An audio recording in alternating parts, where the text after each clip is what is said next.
streaming. Wow, things are actually working. Good stuff. All right, we will find that in just a minute. So let's get this party started. We have a Tacoma. We're gonna be tinting all the side windows and the rear and the windshield.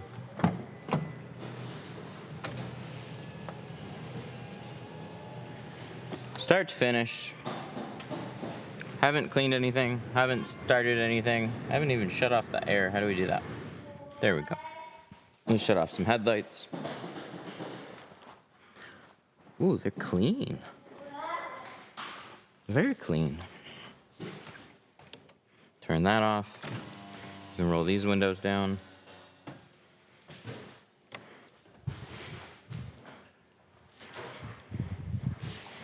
Haven't done a diggity dang thing yet.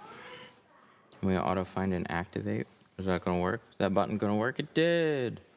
There we go.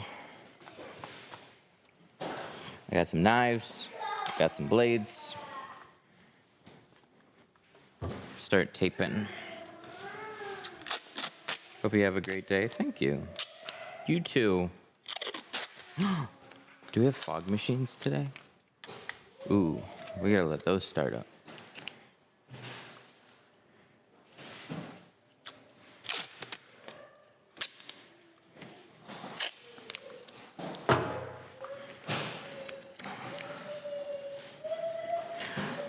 So we're doing Apex.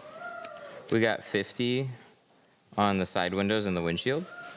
And then we're gonna do 20 over the rear to put 5. I put in an order yesterday, forgot to apply a discount. Is there any way to contact customer support? You can. Just reply to your order email and we'll get it taken care of.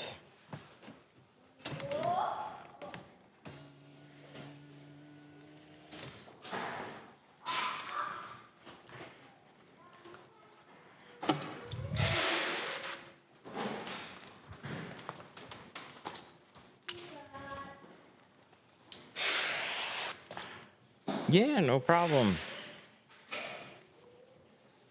Swipe that off. Appreciate you watching. What kind of tape? This is Seal Guard tape. So I put that in all the seals before I start tinting. Just a quick, easy thing to do, and I'm not fighting with any dirt on the sides. Let's grab like this towel, for example. So if I run this in here, it depends on like how old it is, but see all that crap that I just pulled out of there? There's still always gonna be a little bit more left behind unless you're like, spray it, thoroughly wipe it out, and then you also have like old, dirty, dusty felt seals that you can't do much about anyways. So rather than deal with that, I'm just gonna tear off some pieces of tape. And like if you were trying to paint a wall and you didn't want to get paint over the edge, you tape off your edge, right? Well, same principle is going on here. We're just taping that and basically putting a temporary dirt seal, blocking all that off, so it's just not something I have to worry about.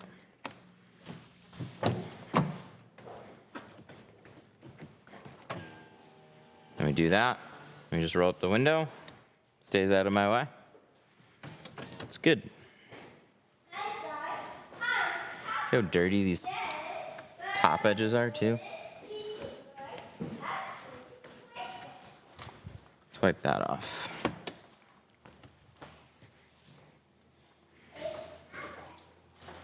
All right, so what year, make, and model is this? This is a Tacoma.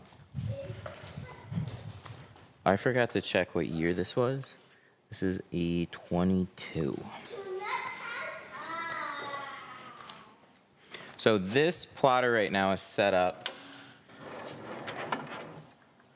for our carbon and single layer ceramic. I'm gonna swap the blade, and we're gonna load our dual layer ceramic. So we need let's go to vehicle search, close all vehicles, X. So you need a 22-ish Toyota, and then Tacoma. They have a double cab, and then they have a access cab. I have no idea what the difference is. I'm gonna assume they call it double cab. And then we'll see. Yep, looks like that to me. Let's close this old cupboard, click our front doors, and then we're gonna see 36, that fits both of those just beautifully. How do you advertise? A few different ways. Oh yeah, that is 35. God, we're going light on the front doors. 50. 50 it is. This is advertising. So some customers will find us on YouTube and TikTok, especially if they had a bad tint job somewhere. I literally had somebody book yesterday because he was told at another shop, he's got a Ram, and he wants to do the windshield, and they said they wouldn't do it because of the BCM. And so he messaged us, and I said, yeah, we have a bunch of videos literally explaining the subject and how to keep it safe. It's perfectly fine. And then I sent him the video, and he's like, no shit, I literally just watched this video. So that was one way to get somebody. So we'll do that one live when we got it next week.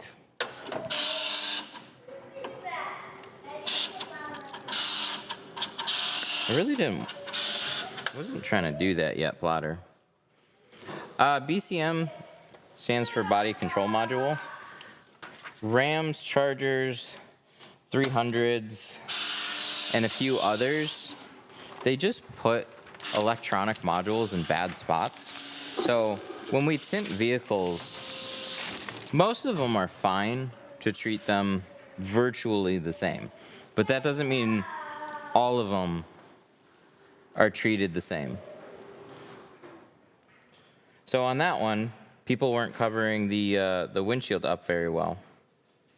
Okay. Okay, Plotter, what is your deal? I don't know if a button got hit or something.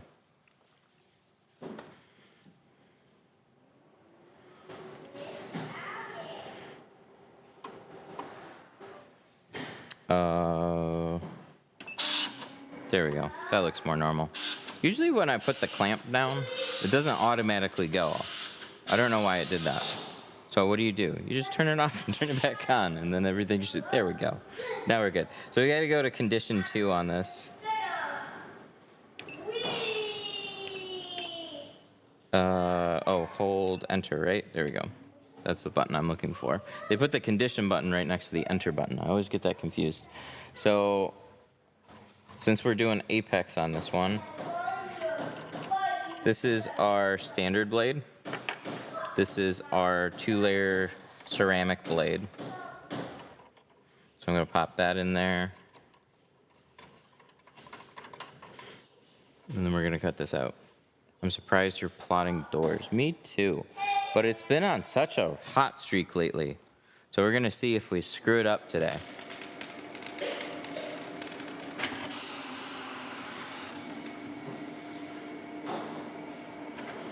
I've been really impressed with the cuts on the vehicles I've been doing lately.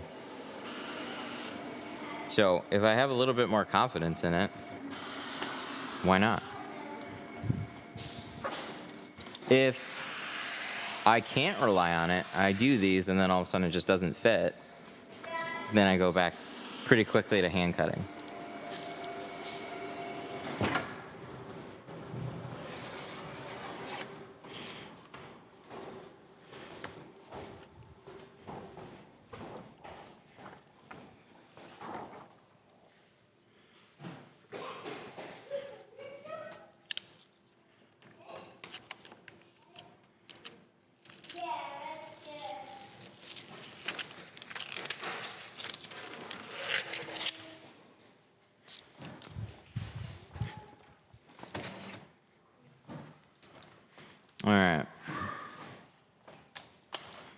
Let me pull up the other one. That looks a little funky to me.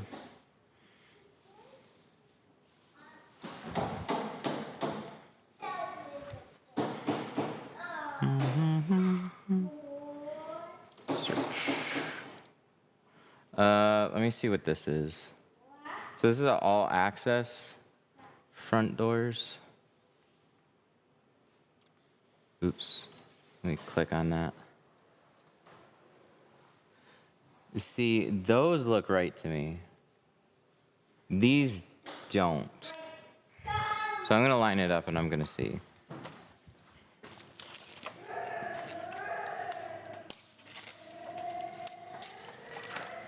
Gotta up our pressure, I think, a little bit. Just a smidge. God, it's always so hard to tell with this one. Sometimes it cuts through perfectly, and then sometimes we have a couple little hang-ups. Just a smidge.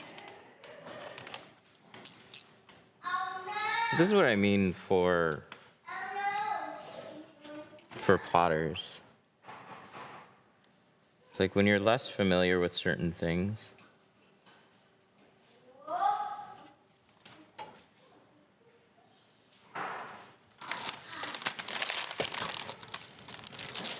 the subtle differences are what are difficult to tell.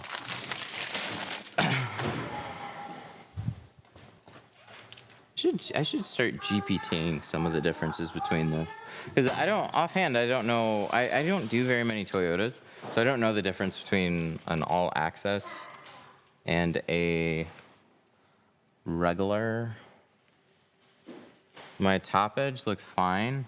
This looks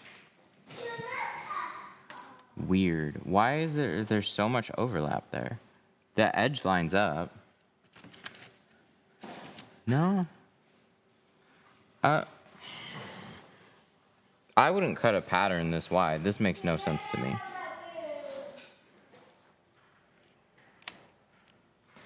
That's all good. I want to trim this just a smidge, but this is fine. I guess it is a little more squared off. When you pull this back, you can kind of see that edge there. All right, I'm going to alter the pattern just a smidge. Trim this just a little shorter.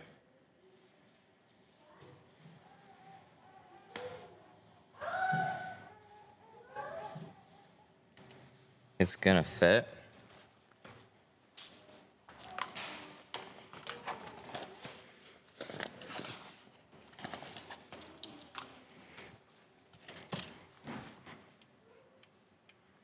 It doesn't need to go that far back though. That's far. I'm used to tucking patterns. I feel like it's far, but we'll see.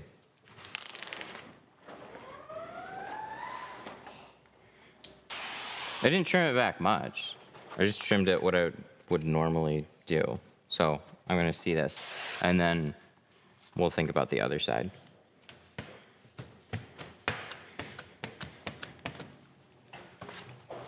Where's my heat gun? I always say the same thing to myself.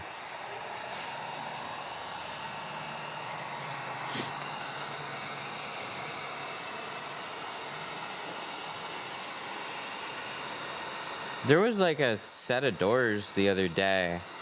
The top cut was perfect. The back doors were perfect. The sides on the front doors were just a hair short in my opinion. Like you were right here at the very edge, right here at the very edge. If they made it like a quarter of an inch wider, I would have had no issues with it.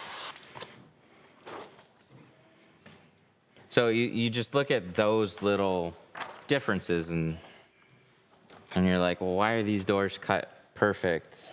Did something change on these ones that nobody's aware of? They just happen to be that way.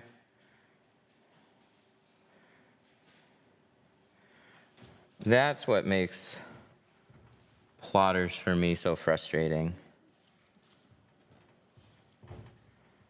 Your boy sounds like he's having fun.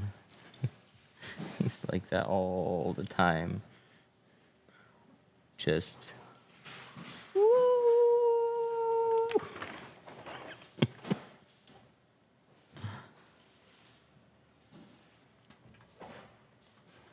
Do you know how the software gets the patterns? Yeah, they source the vehicles and they cut them, and then they're supposed to test fit them.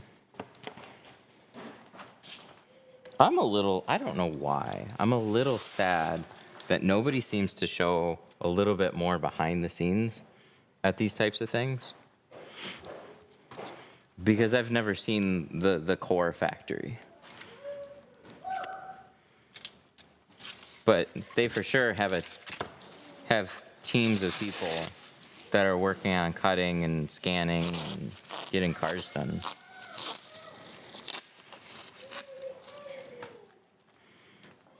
Plotter is not real tinting.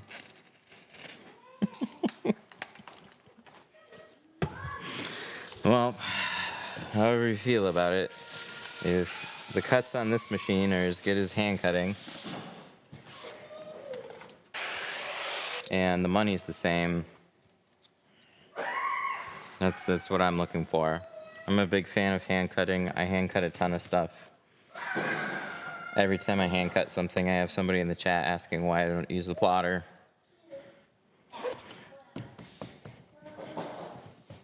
I'm a strong believer in both.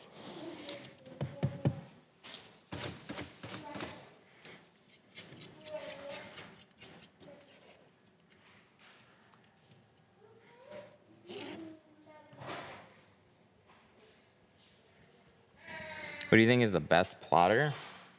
Graphtec? It's just a waste of time and money. No, it's not. It's an efficiency tool. You can get a lot of cars done very quickly. It's definitely not a waste of money. If you're a solo person and you don't have any extra help, yeah, you're not going to save a lot of time in most cases hand cutting versus a plotter. But you can use it and far outpace anybody by having somebody else run the machine for you, and then you focus on installing. It's a way to scale.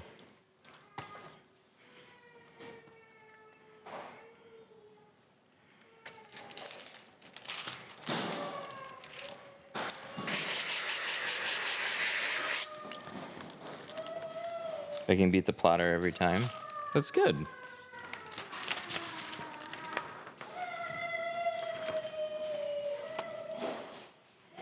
How much time does it actually save? So on efficient tinter 1-to-1, not a ton of time. Where it helps is intricate windows. So I can cut out this back slider much more efficiently than I can hand cut it.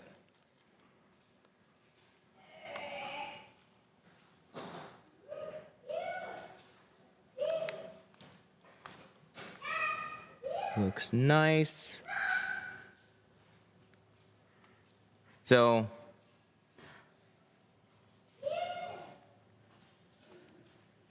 really nice overall. That's fine.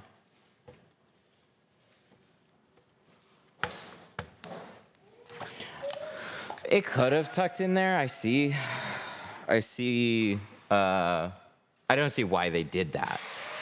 But I see it could probably work okay, but I think it's like really unnecessary to tuck that far into the side.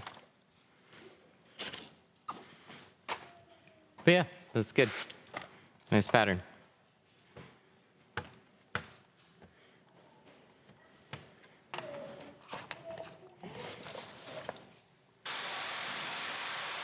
"30 years experience, I'm biased, I guess." Dude, I'm so cynical against them. I don't know if you're new here. I'm usually defending hand cutting over plotter cutting.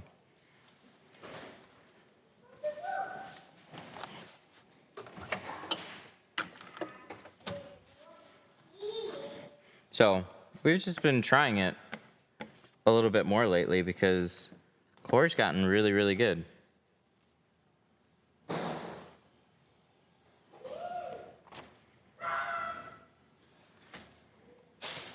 But yeah, 1-to-1, tinting a car, I can double cut patterns. Install, I don't have to load a machine. I don't have to weed it. Like, all that takes time. But as soon as you, like, want to scale yourself, having an experienced tinter focused on installing and having an inexperienced person focused on trimming patterns, plotting them, pulling cars in and out, cleaning, you are tinting much, much faster. So it's definitely a way to scale an operation. There's no doubt about that. But you do have cut compromises. So not every vehicle is going to turn out quite as nice. And that, to me, is a problem. To a lot of shops, it's not. So if the cuts to me are just as good, then I leave them. If the cut's bad, I'm going to rip it off and I'm going to hand cut it. So I just don't use this all the time. Luke. Oh my God.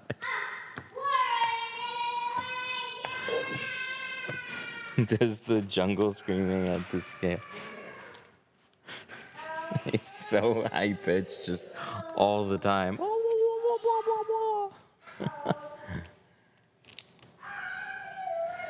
The height of your pattern looked about the same as your cut by hand. Yep. Very similar. There is a war going on in the background right now.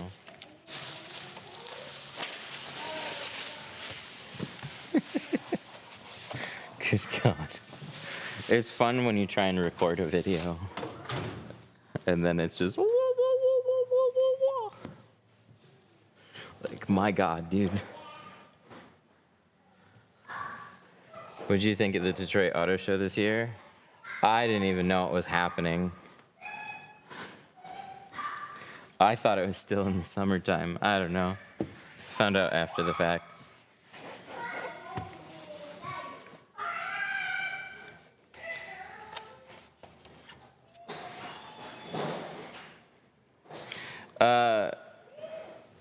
Is close cutting the edge better with a blade using a file?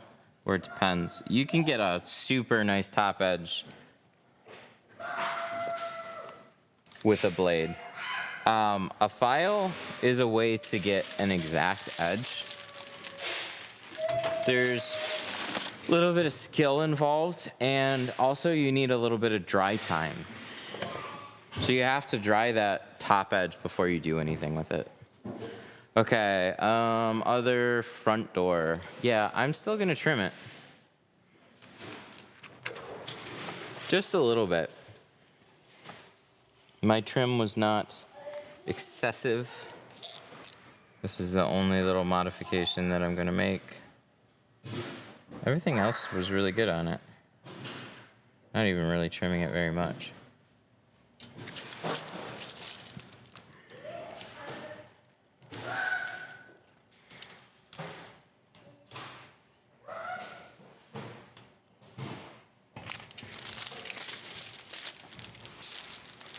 How long does it take to cure before you can roll the windows down? We'll tell people a couple days. In the summertime, like 2 to 3 days. In the wintertime, up to a week. I always tell people, like, there might be a water pocket that can take like up to a week to go away. There typically isn't. But if there's like after a week, if you see something that's concerning, let us know. We'll take care of it. Almost forgot. We gotta tape up that side too. We did one side, but we didn't do the other side.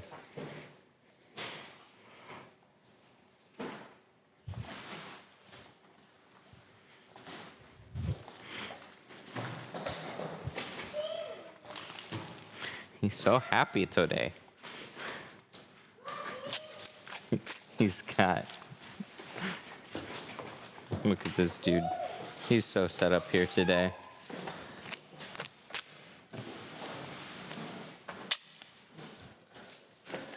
Doing wrap? No, we do some other stuff like software and videos, but I'm not looking to personally do any more services.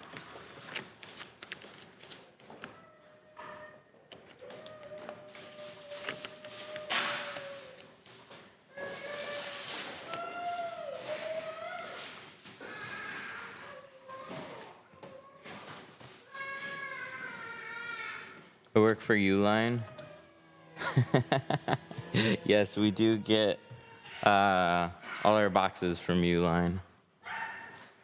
Do you have a discount code for shipping? I like their fast shipping, but my God.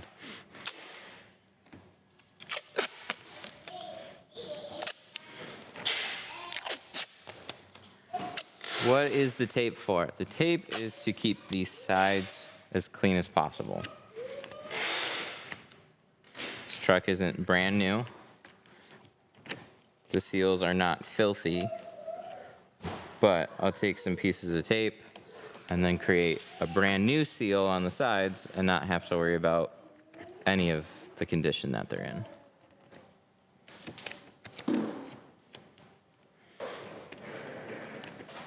What's the most common car in your area? We're literally right by Stellantis and a Ford factory, so there's a ton of Rams around here. There's a ton of F-150s. There's a ton of like Silverados, like big three. We got all that stuff around here. Check out all my recent live streams. I'll give you an idea. I got like mid stuff here.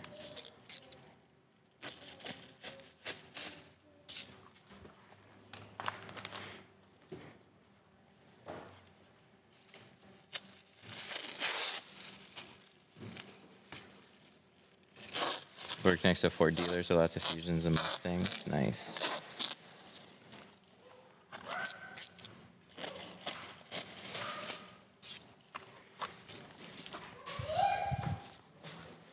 I always wonder if all this Stellantis news is going to impact us. We've been getting busier lately, though. Season's kicked in. So that's always nice. Staying busy.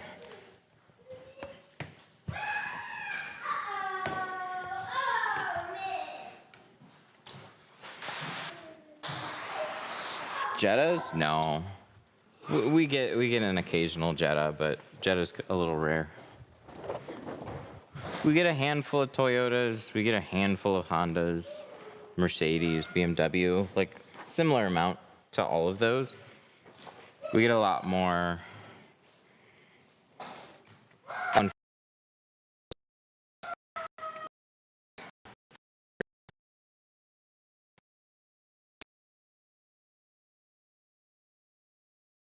Oh, that froze. Why did it do that? All right, hang on one second. Screen's gonna go black for a minute. Let's wait 1, 2, 3. I don't know why it does that.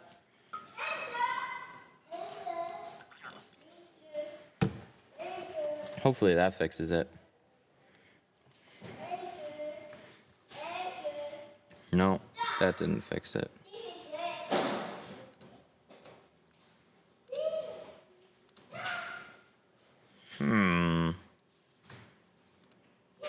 That's always weird. I don't know how to fix this.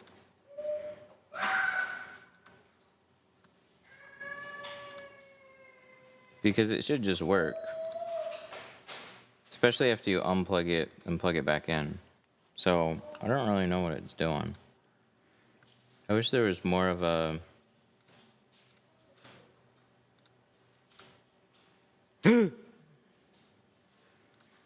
Okay, I clicked some buttons and then it came back.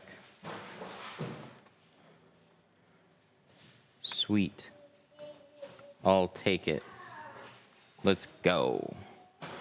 Other side, right? We need some stuff.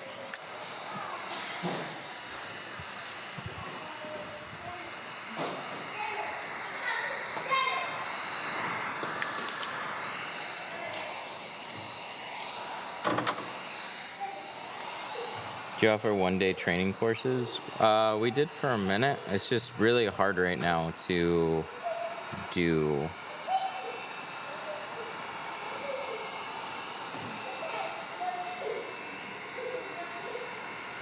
Things were slow. We were filling in some gaps, and I thought we might have a good idea with like a consistent program. And then, we had to change some stuff around here, and things got busy.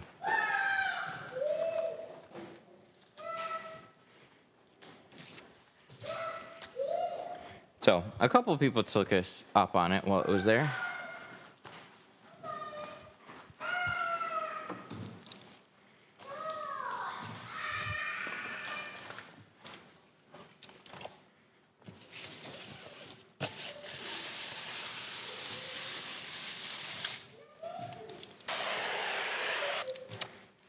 Busy is good.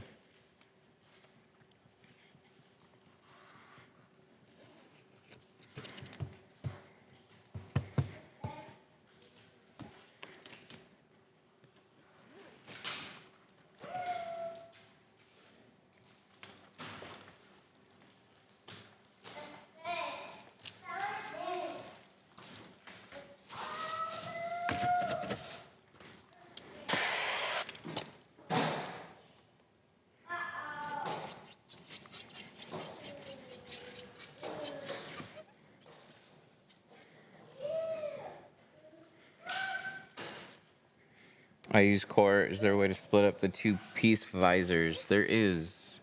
I think the tool used to be called shatter, but it's like you hit ungroup or one of those up top, and it'll split them apart. So you can then move them independently of each other. Which brand of heat gun do you think is best? Out of what I've used, Steinel. But just sheer heat gun for your money, it's tough to beat that Wagner. It gets really hot. And it's very cheap. Heat guns generally burn out after a while anyways. So with like a Steinel, you're not really gaining a lot of speed unless you're spending like $300 and then you're getting some more speed. So I just don't see much of a purpose to use anything else. Oh, I got that little.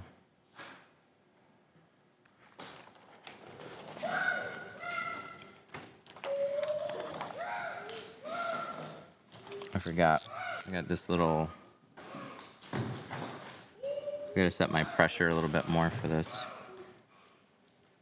I just got those two little guys right there. Oh, I got one more. Whew. Glad I remembered that. Holy shit. Perfect. How do you tint the third window on an SUV? Like the rear quarter window? What do you want? Or on a door?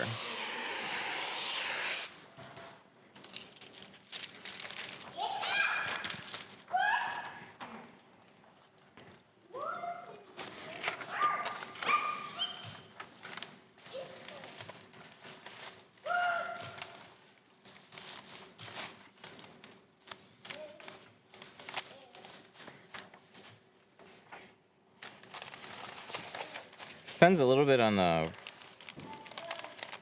vehicle. Most of them you just cut out like a hatchback window. So you have a little dot matrix border around the whole thing. Cut the whole thing. Doesn't roll down. No, it doesn't need to. Your whole edge is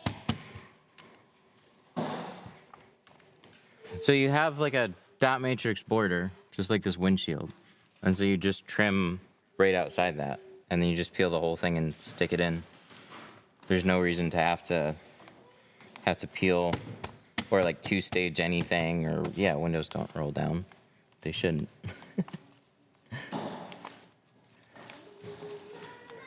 Come on, don't do that. Fucker.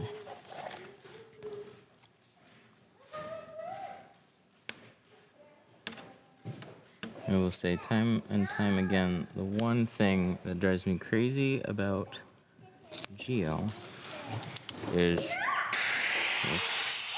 friggin' adhesive. I didn't squeegee this and it just sticks.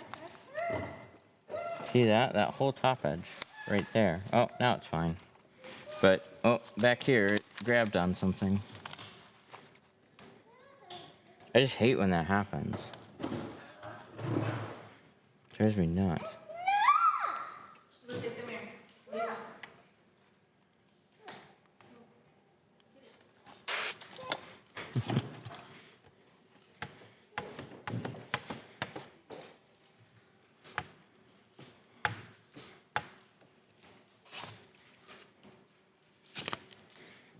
Looking good though.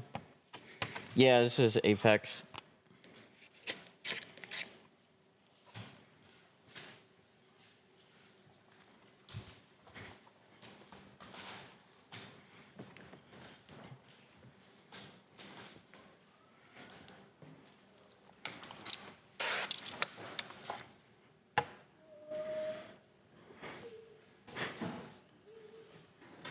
It's awesome. He's having a blast. Yep. It's awesome. No, it's good he's happy right now. You should see him when he's not happy. He's a blast then. That was first thing when we got here this morning.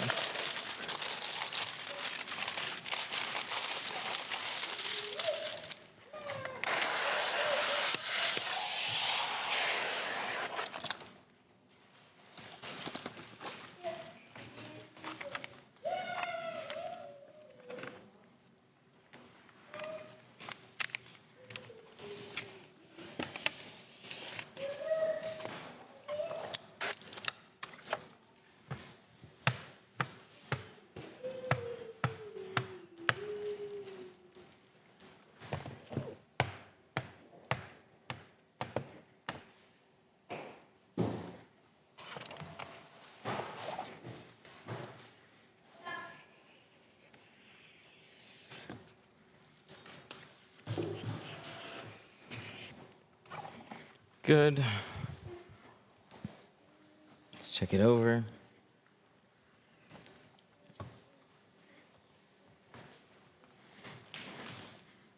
To be a kid again. Oh, yeah.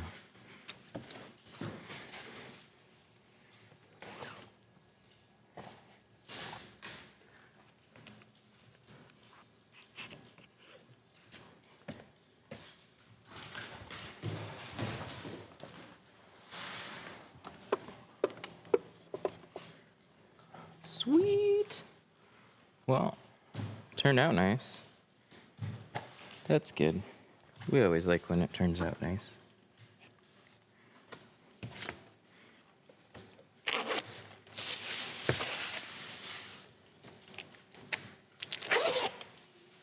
See that? Dirt. It's a good example. It's not a ton, but we got a pretty clear dirt line there.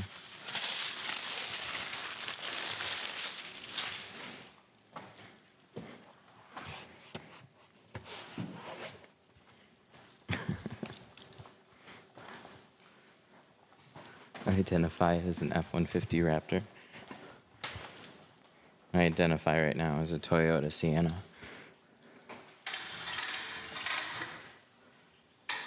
When will you have more seal guard tape? We're working on making it better.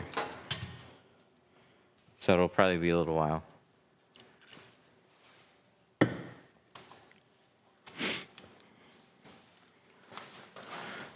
Back doors. So let's get rid of these. I wonder if these doors would still fit, but this is the double cab versus the one that we actually need anyways. Got those.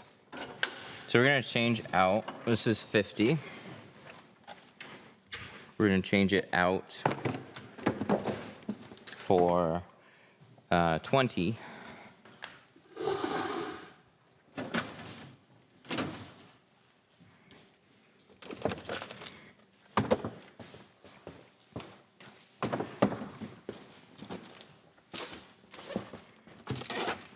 Was that a 20? Oh, good. Okay.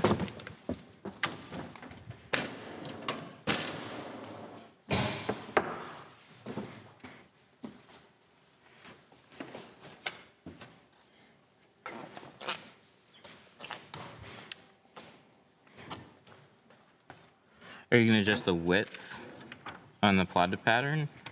I don't know if we'll have to on these. We'll find out. I'll match it up though.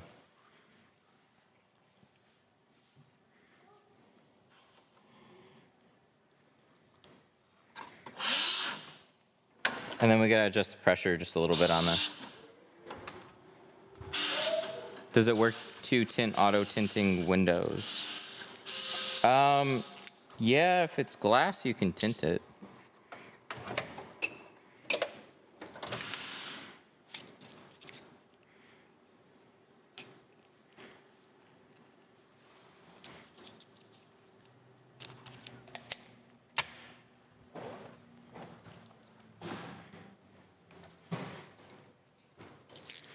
So I can either increase the pressure 1, or I can put a little bit more blade out.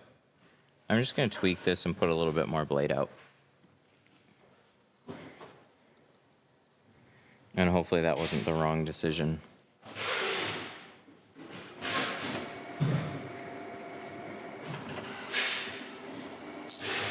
I'm gonna keep my hand near the pause button.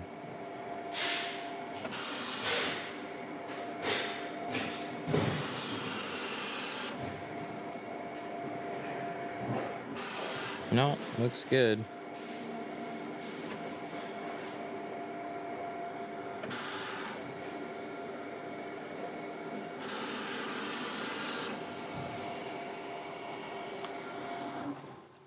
I can't cut a sunshade. Like a curved line to make it look straight on the windshield? Is that what you're trying to do?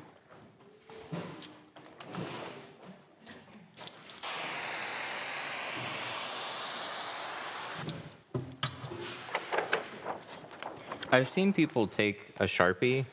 I just do whatever the window does. I don't do very many strips though.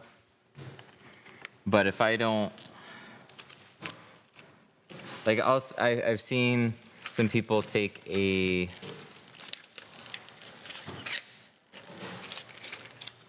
yeah, still a little hang up right there. Not as bad as the last one, but just a teeny tiny bit in a couple of spots. Could be my cut strip, because the rest of it peeled really well. So we'll take a look at it. But carbon and ceramic were cutting nice. So this little bit, we'll get it dialed in. But for cutting a straight visor strip, plotter is gonna be like kind of a sure way to do that.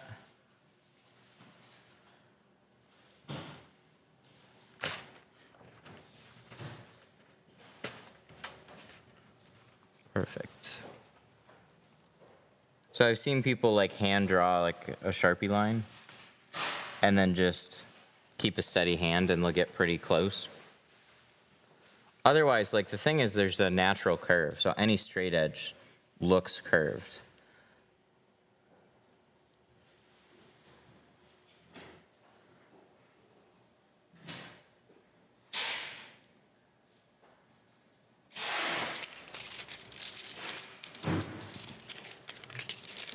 So I've never had a good way without like a plotter.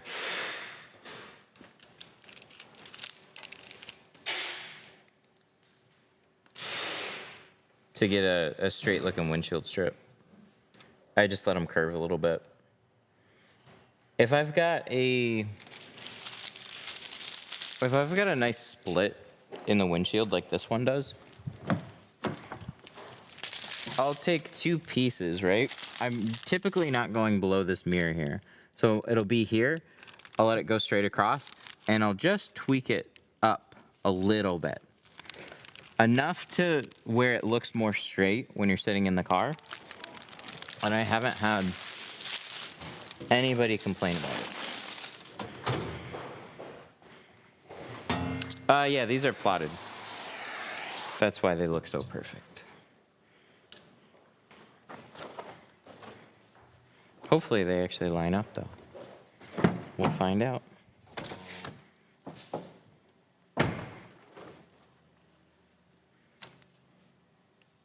First time watching, didn't know? No, we usually don't. So that lines up. That's got some overhang there. That would cause an issue.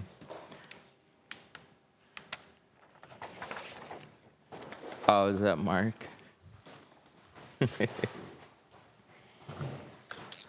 How you doing with all the Tintly leads today?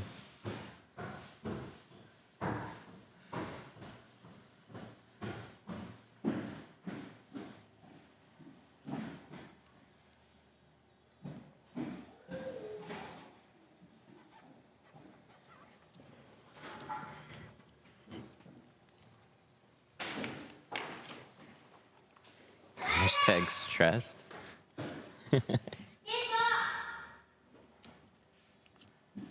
There we go. See? Now that lines up a lot better. What?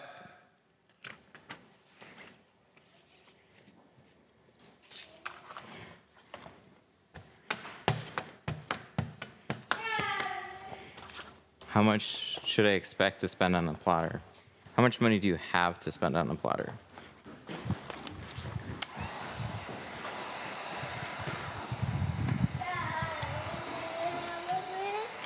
You want me to open it? All right. Don't spill it all over yourself, okay? 500? Not enough for a plotter. Maybe a Vivor? That's about your only shot.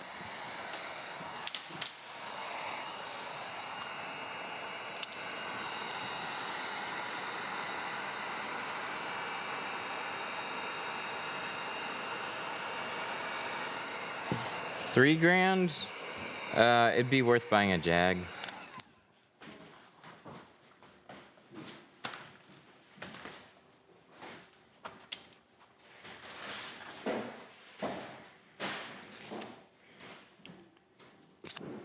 Or keep an eye on Facebook Marketplace. You can sometimes find really good machines at a discount, and reputable brands like Graphtec, they last a long time. So buying one secondhand, especially like, it's not like somebody's trying to just like off a bad machine. There's a lot of like failed sign and graphics businesses that like, so those businesses, obviously they cut out lettering and whatever else, but they're sitting like indoors in like an office or something. They're so well kept. And then so finding one on Marketplace is usually pretty easy. Sometimes you just have to be a little patient. But you'll find it from a lot of failed like businesses like that.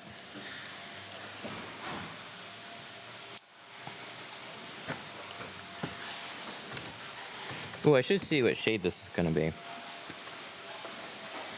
We wanted to get close to 5. So the factory glass on this is actually really light. It's 29. And so 6, perfect. That's exactly what we were looking for. He's like really close to 5, wouldn't mind going a little bit lighter. Boom. Spot on.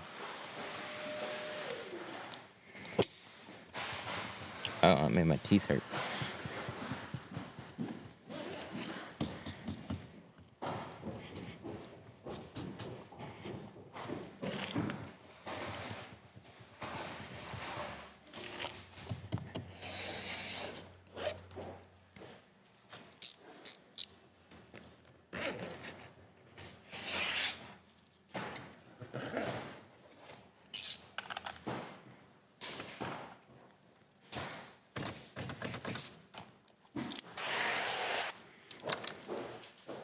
So if Mark's still here, should I stop making posts about Tintly? Because I've got another one I wanted to post.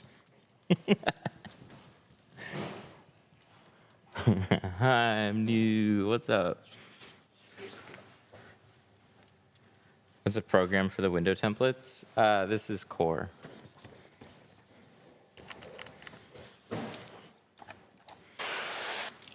More with Core.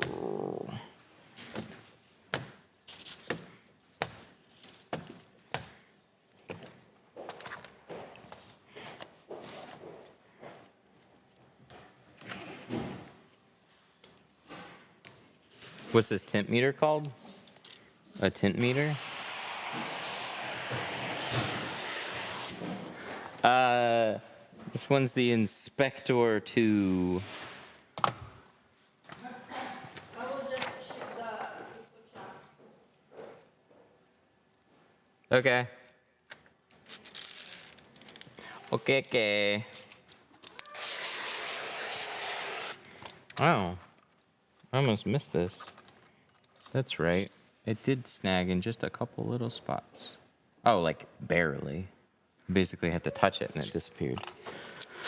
Nice. We like that.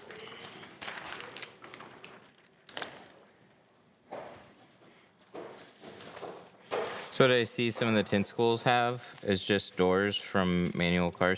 Yeah, I don't think that's a great way to do a tint school.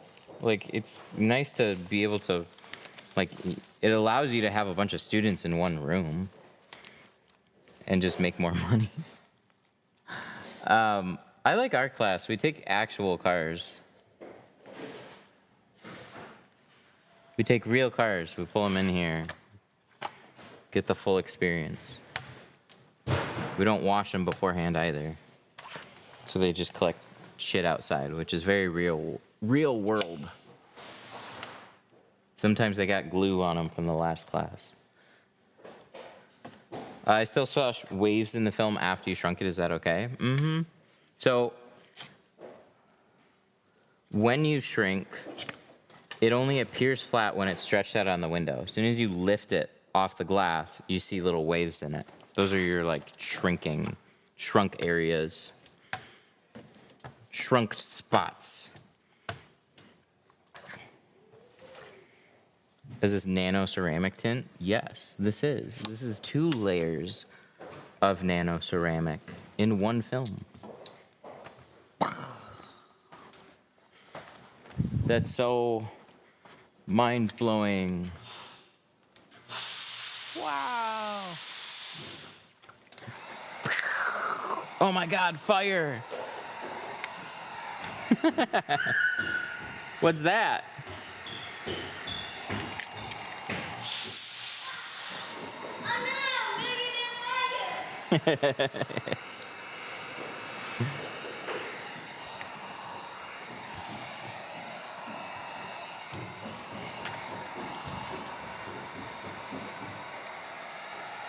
Oh, sweet. I can just... Yep, that works.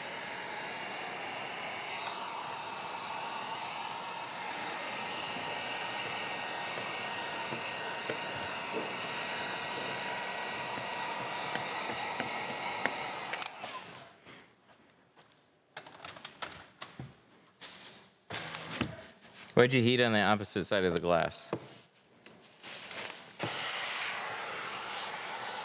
Good question. Once I get the film in place, if it's still sliding around, I'm gonna heat up the glass to try and dry that spot out. It's more effective when you're heating up the glass.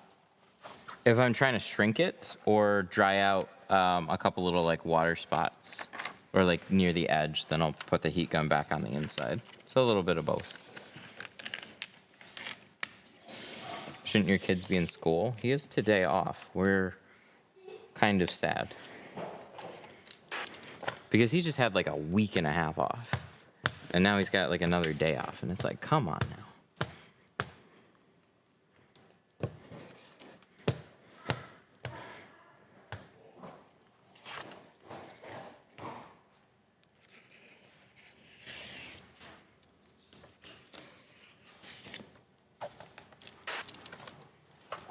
Doing a 330i full bottom load? Hell yeah, nice.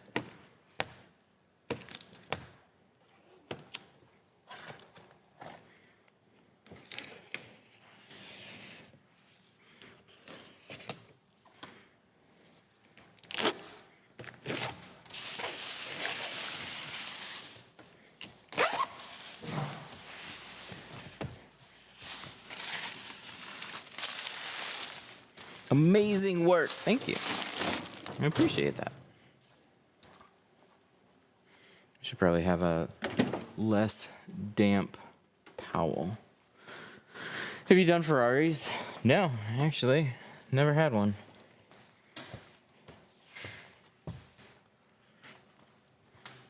It'd be a stressful day.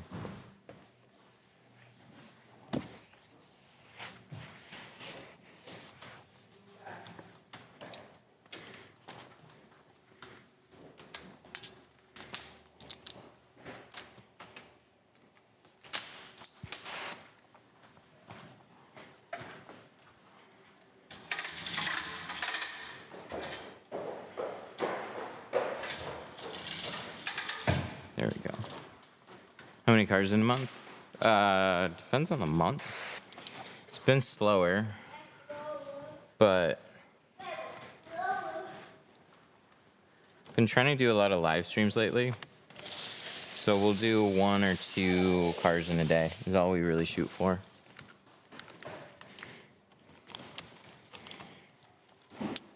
When I wasn't doing videos and live streaming, it was definitely a lot more than that.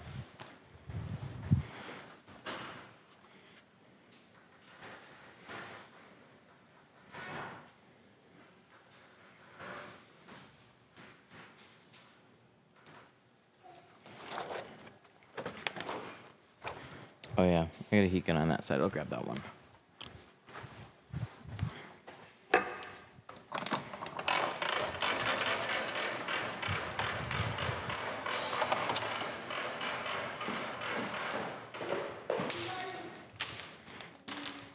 Can I wait while you do my truck? Yeah. Yeah, we got a waiting room up front.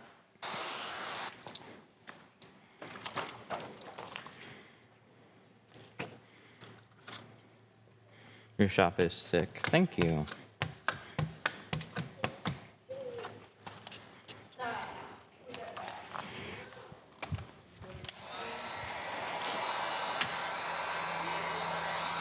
What do you use for soap? Tint slip.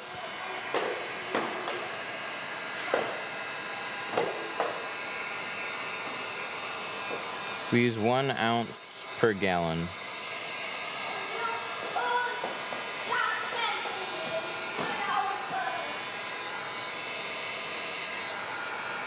PPF? No, not at the moment.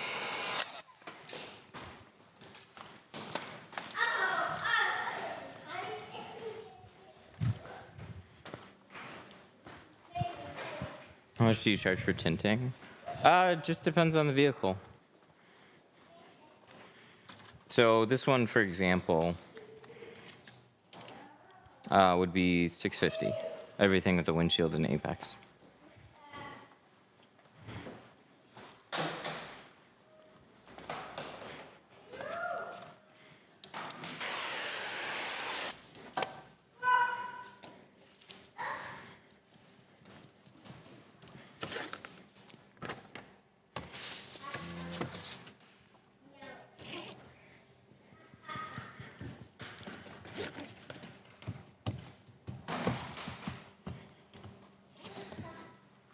Scrape that off.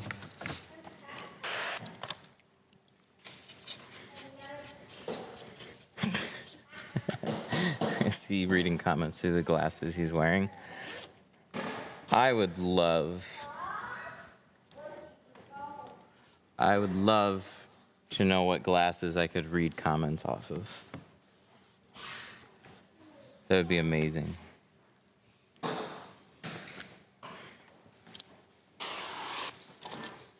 I wonder how long it'll be before one of those TVs get broken. I don't know. They've been up there for a year so far.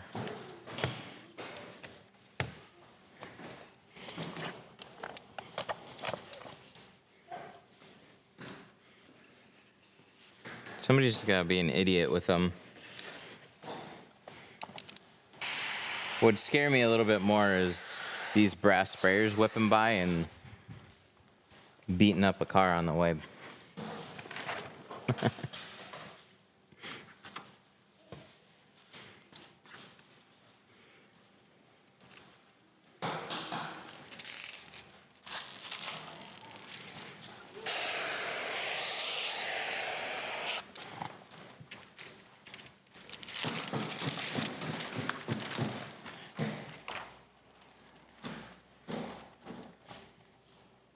Some Meta glasses or something, I don't know. I think there's too many Meta glasses commercials. People think that they can do everything. They don't. There's nothing that'll just run a PC software wirelessly and let me read comments that way. Not that I know of, anyways. That would be awesome, but it does not exist. Oh, I forgot. Oh, are we okay? This one actually is okay. Nope, should be good. It's close. It's very, very close. I would have trimmed it just a wee shy, but looks like we'll be all right.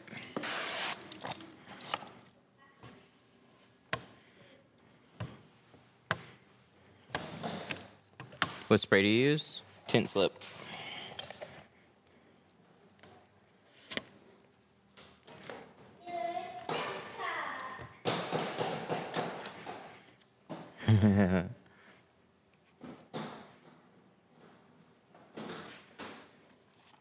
Neuralink. Nope. It's something far more sophisticated than Neuralink. It's the future. It's Apple Vision Pro 4. They gave me their 4th generation 5 years early.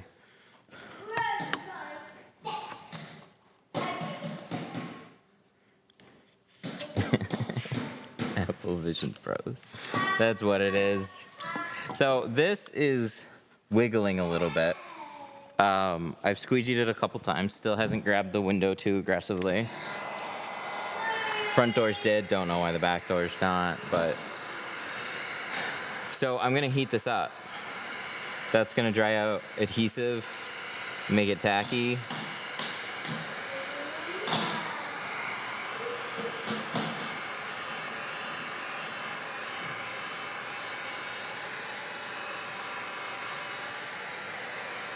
I've had this shop since 2020.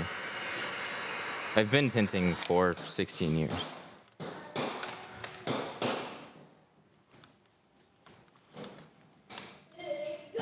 Still having a hard time grasping window tint. It's been a few months. I mean, it's a process to learn.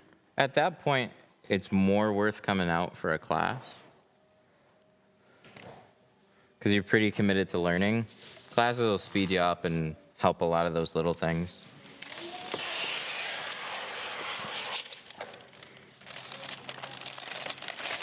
How long do you have to worry before, or when heating up a window, or is that even a concern?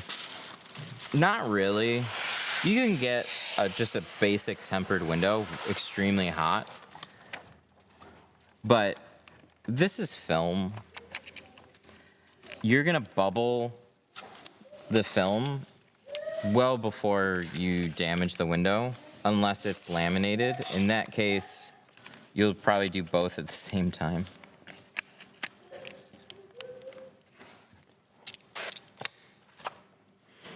So I don't have an exact temperature for you, but I'll heat up the window until it stings.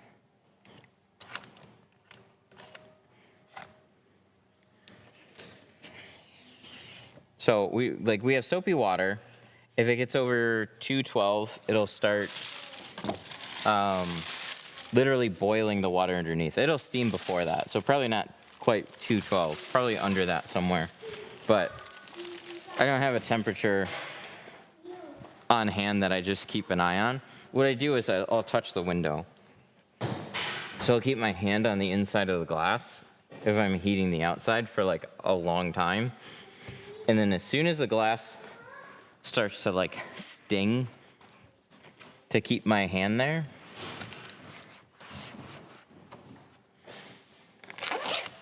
that's when I'll stop heating it. Fog, done with window. That's right, we're done with the doors. Woo. Celebration.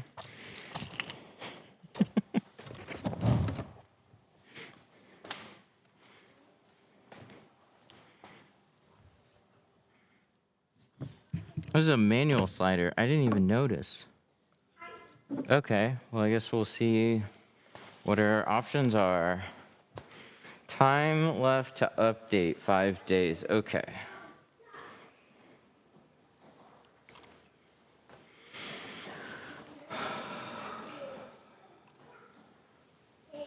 Okay, so we got 3 options. 2016 option 1, 2017 option 2. And the difference is 54 inches wide versus 52 inches wide. Both the same height. Oof. That makes it tough. They both have like similar amounts of cutouts. Let's add 2017. We'll put 2017 down here. We'll go back. And then let's put 2016 up there. Okay. So that's quite a bit of difference in the actual width. So if it's 53.9, we take a tape measure. If it's shorter than that, if I can find a tape measure anyways. IKEA.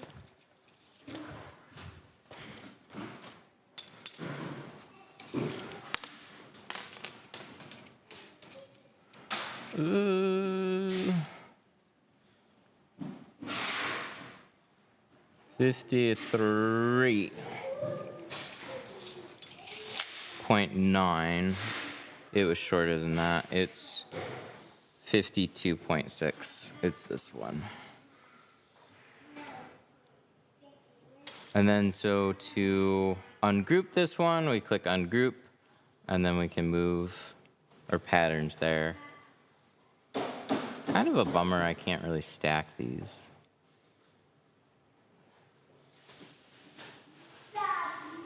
See, there's just, I could turn them, save a little bit of space that way.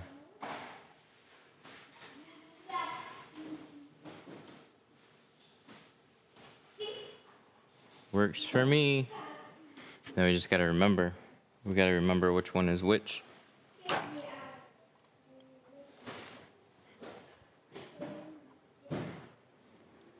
I just turned the blade slightly right before it stopped. Or started.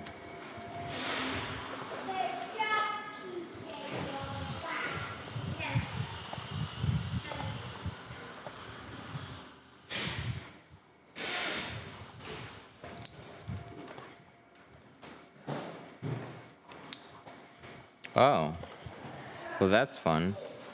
My software decided to randomly disconnect, so we're gonna close this and reopen it.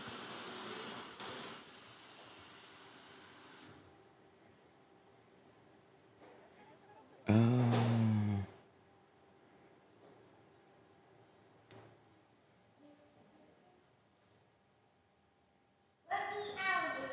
Sorry.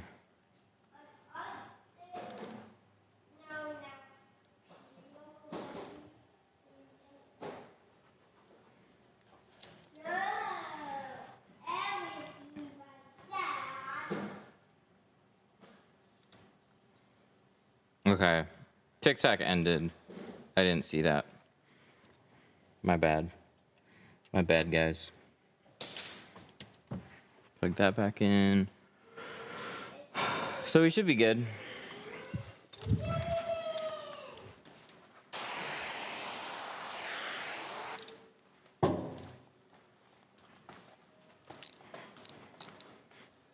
TikTok always has that thing. If you don't get to it, it ends.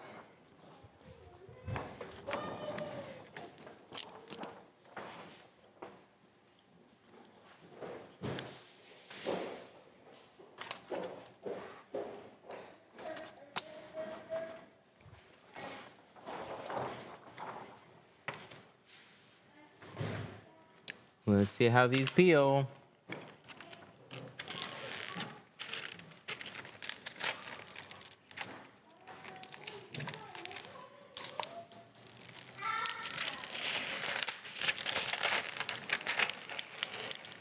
So far, so good.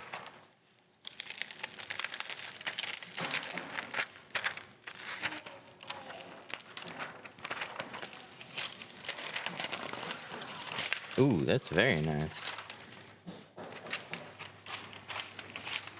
I'd say we got that pretty dialed in. Good stuff.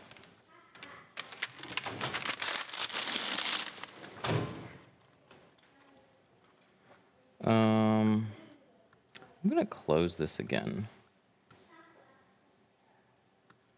I'm gonna make sure this is working.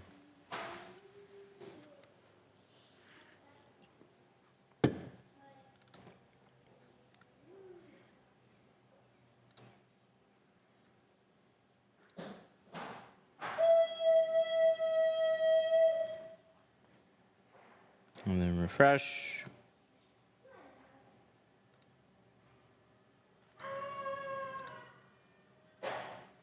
There we go. How much was the tint plotter? It must have been pricey. Yeah, this one was. This one retails for like $8 grand.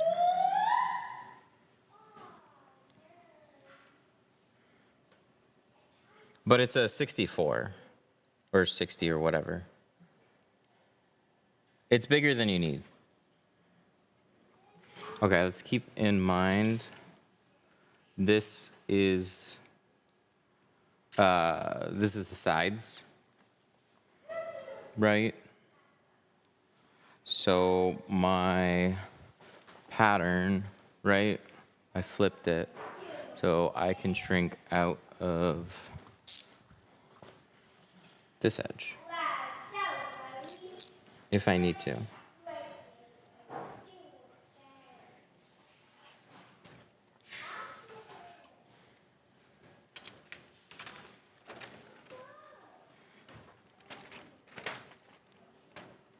Yes.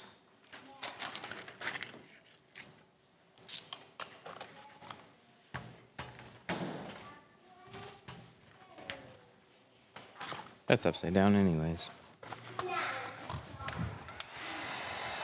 Always takes me way too long to figure out when I rotate patterns around. If I don't do them the same way, I gotta think about it way too much.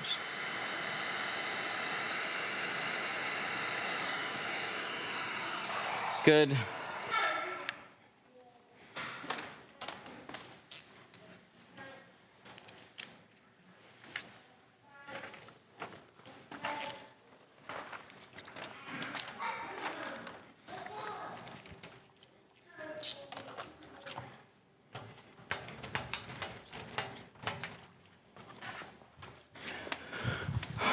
I'm thinking about getting one, obviously, once I start picking up. Not sure which one to get when I'm beginning. It's more like, what can you afford?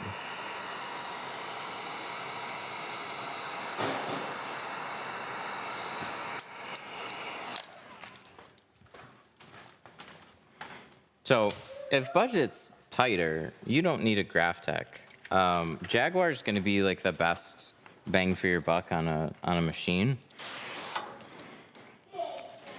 But Workhorse and Workhorse 3, Workhorse 1 and Workhorse 3 are a good way to save a little bit of money. I'm still surprised I shrunk the right edge on this. I honestly wasn't expecting that. I read that wrong. I'm correct. Sweet.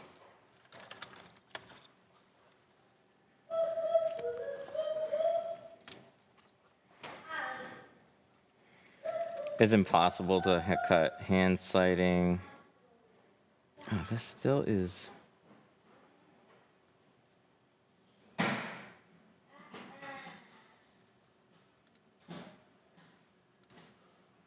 Okay, there we go. Should be connected now. Yeah, it's really annoying cutting out with a latch. I have some like old video that showed a way to do it, but it's tedious. Very, very tedious to go around a latch like that, but not impossible. I need two hands. I'm really bad at doing this with just the one.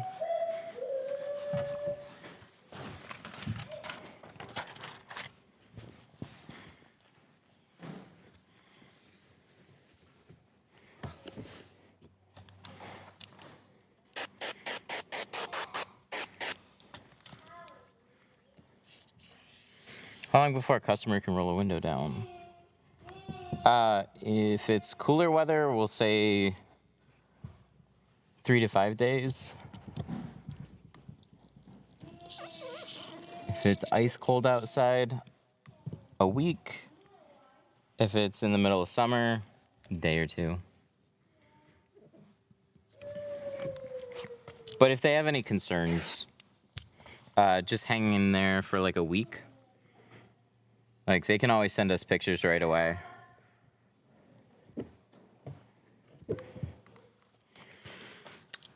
What do you do if somebody comes back because they rolled it down on accident? Has anybody ever lied?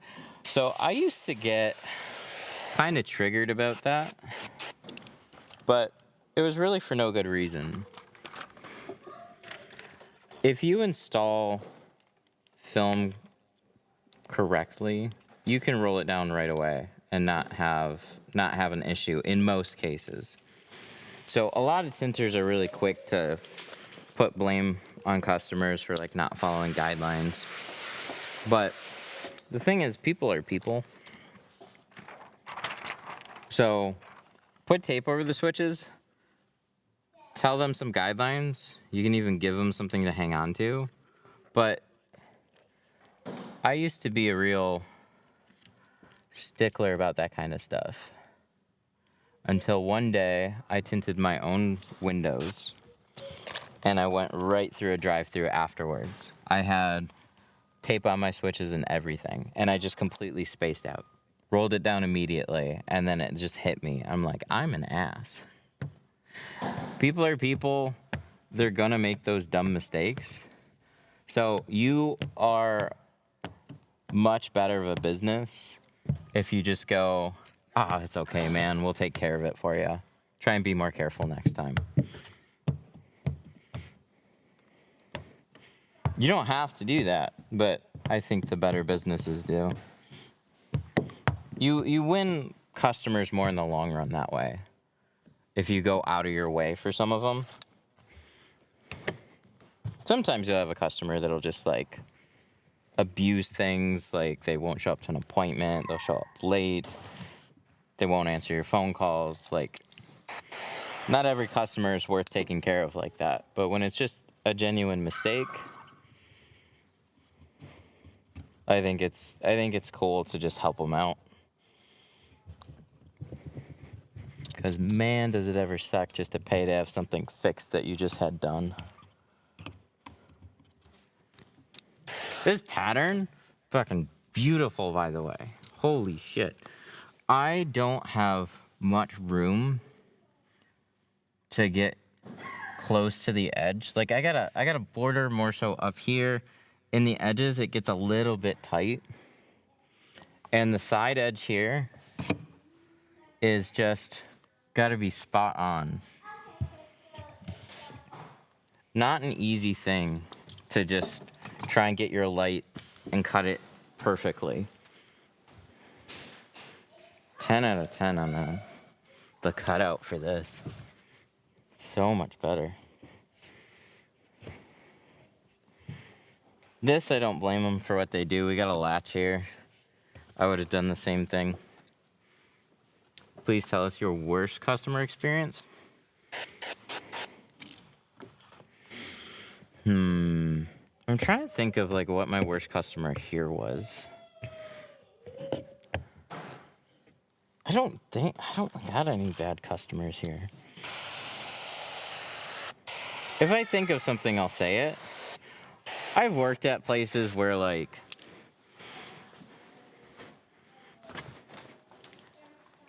getting into an appointment seems sketchy from the very beginning. There's this one guy, he just like went off. I was in the back, and then he just went off on the salespeople, knocked a bunch of shit off the counters. They called the cops on him. There hasn't been any like real horrific standout ones. It's like all your typical stuff. It's like no calls, no show. Sometimes grumpy people, but nothing terrible. I think if you just, the majority of people, if you stay in a certain price range and you treat people with respect and talk to them like they're real people, most people are super cool.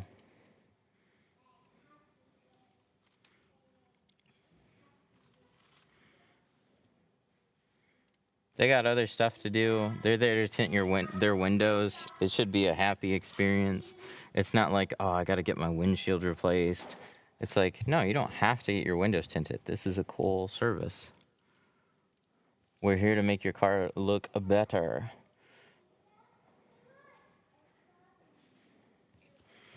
Oh, I had this, like, early on, I had a Chevy Nova. I didn't do a super great job on it, though, but I was inexperienced. This was, like, years ago. It was just a bad situation all around. That wasn't fun.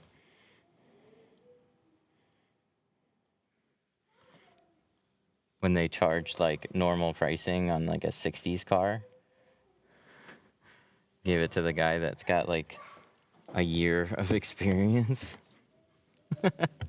I felt like shit, but not exactly a great situation to be put into.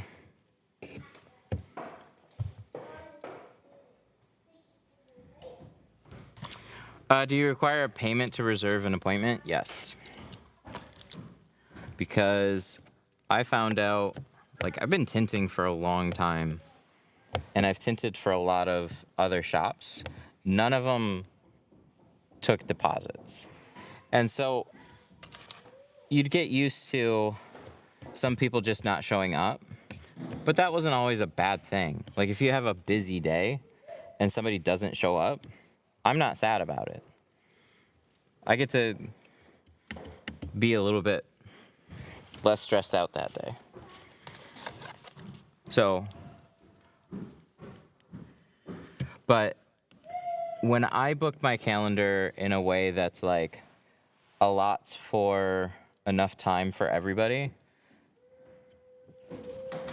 and then somebody doesn't show up, then all of a sudden I got a big hole in my schedule that I can't fill immediately. So the busier you are, the less of an issue it is.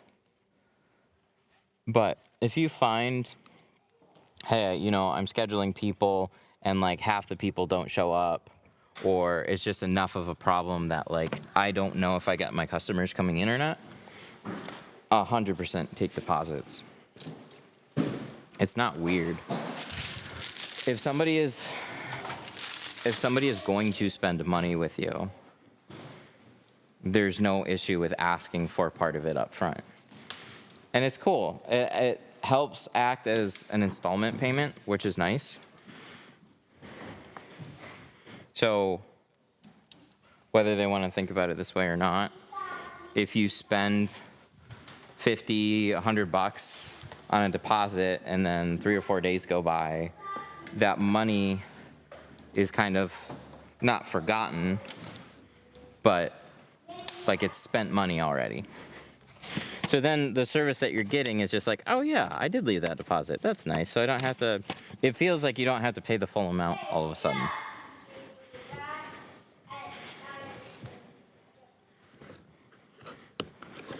So I've had some people just do upgrades because of that. But what a deposit really does is it stops people from shopping around and actually like committing to communication at the very least.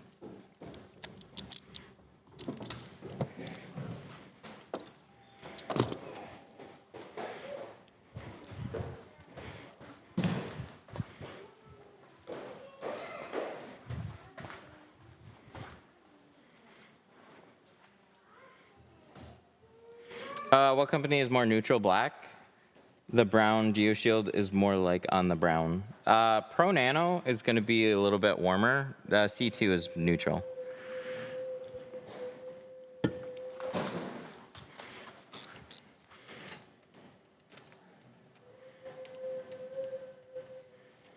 I use dish soap and water. I wouldn't use dish soap.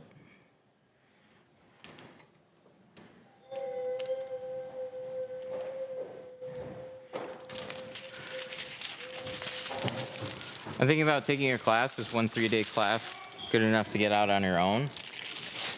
I recommend everybody get some film and get some tools and start practicing. Do not just wait for the class. A class is an accelerator. So you are going to learn a lot from the class. If you haven't touched film, you'll be a lot more familiar with it. You'll generally be able to shrink windows by the end of the class. But window tint, you learn new stuff like with every car. So you'll learn a lot, but you need to still practice a lot too. So get some film, get some tools. That way when you take a class, you're just so much more prepared.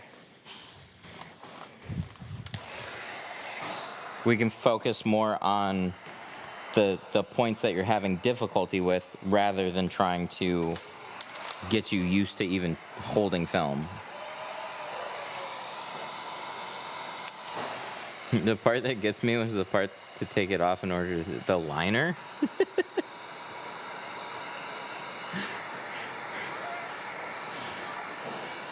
If that's the hardest part for you in tinting, you're gonna make a lot of people jealous.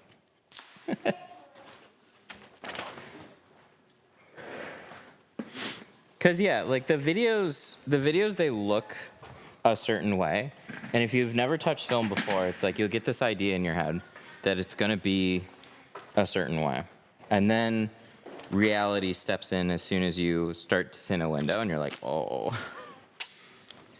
So the sooner you get that out of the way, the easier everything, or the quicker everything is gonna come when you take a class.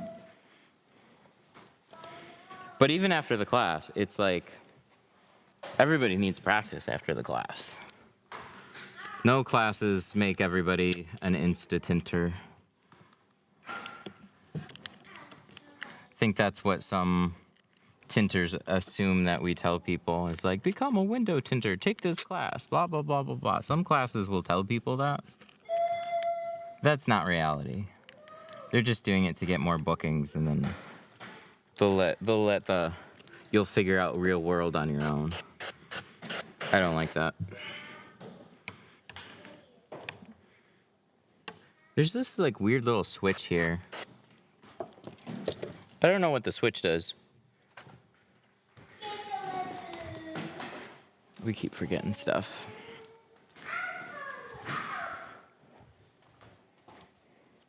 How do you separate the film from the paper? You can use your fingernail, or you can use your teeth, or you can use a piece of tape. Is Apex for automotive, or it's for industrial or commercial? Apex is for automotive. Don't use C2 ceramic or Apex on flat glass windows. Apex 70 might be okay, but that would be like the only film. Pro Nano 70 is safe for architectural. But it has to do with heat absorption. So ceramic films are non-reflective, like ceramic auto films. Auto films are notoriously not reflective. So they absorb heat into the glass. Architectural films reflect heat away from the glass. So whatever you tint it in, you want to make sure it doesn't overload commercial. Or in certain situations, you're going to have a broken window and a very big bill. What's the hardest tint job you've had? Old cars. Recently, I had a 92 Prelude. That took most of the day. Actually, no, it didn't take most of the day. It took I want to say a good 5 hours to tint that car.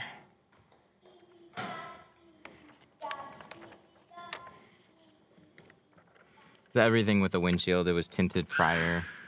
All the film was off, but I still had some glue removal to do. It wasn't exactly fun. How'd you learn to tint? I was taught. I just had the right circumstances.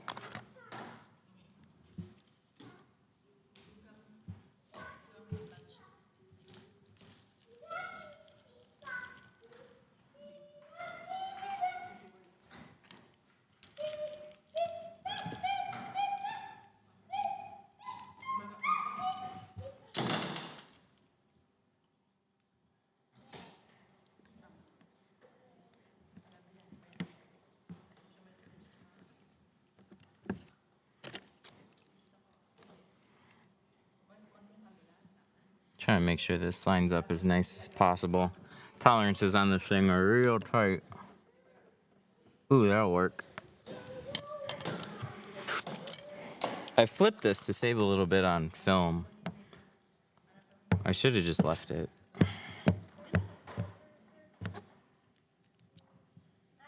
Woo! Nice. Just barely. That works. I like that.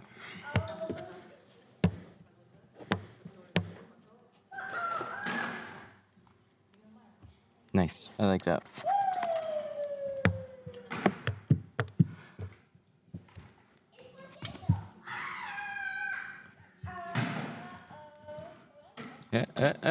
Perfect. Yep. I like that. That turned out nice. What was that? Well, yeah, so for architectural, yes. I do flat glass. I've always wanted to start automotive. I'm going to take your class sometime in the summer. Nice. Love to have you out here. Maybe we can learn some flat glass stuff off of you.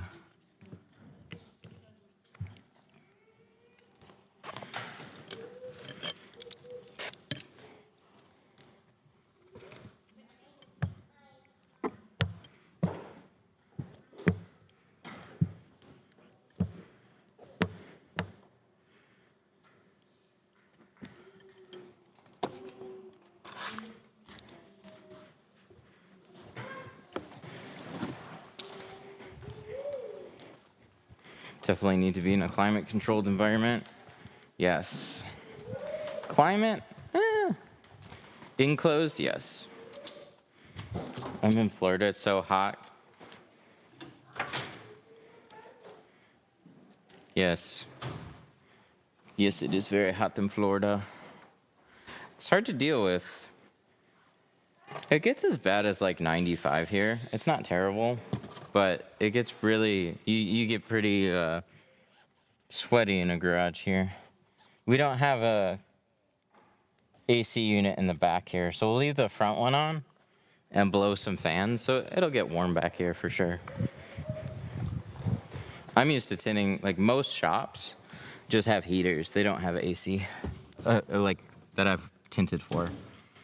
Whatever the weather does is whatever it does. Just deal with it. Kind of sucks. Oh my God, this turned out so nice. I love it. I'm gonna leave this maybe I'm gonna leave it open. Let it dry a little bit, hit some heat on the edge before I close it. No gap there. Beautiful.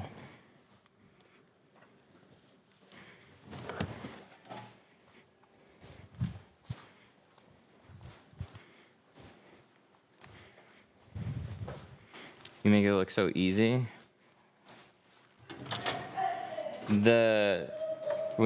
For a slider, it's all about cuts. If your cuts are spot on, it's so straightforward.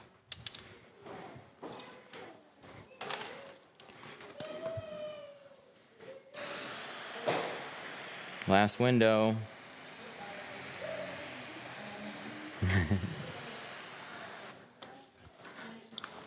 I know. It's been doing it a long time. I'd hope it look easy. Yeah, that's how I feel. But I have those days. Oh boy, I have those days. How do you position your blade when you're cutting out the clasps on the slider? I used a machine for that one. I've got an old video on my channel, so if you look up how to tint a rear slider, you should find it pretty easily. I have a way of doing it, but I'll tell you,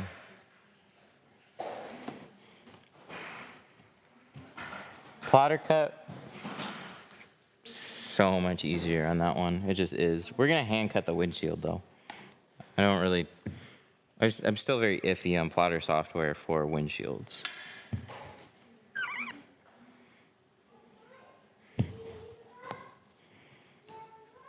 As I'm looking at my car, I see so much water and bubbles.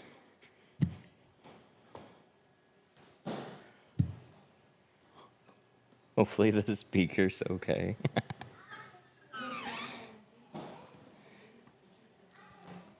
When you're tinting anything, your first pass is to get as much out as you can, but you're usually gonna miss some stuff. But you can immediately spray the window again, press extra firm with a squeegee, and just make harder passes, and then you won't have a lot of water in there anymore. It'll dry out much faster. It'll look nicer, so when you're presenting it to a customer, like there's gonna be some water pockets there anyways, but you don't want big water pockets, let alone a bunch of them, to hang out there for more than a couple days. They get worried because, oh, I've heard bubbles and I've heard, yep, it'll dry, but we don't want it to take a month.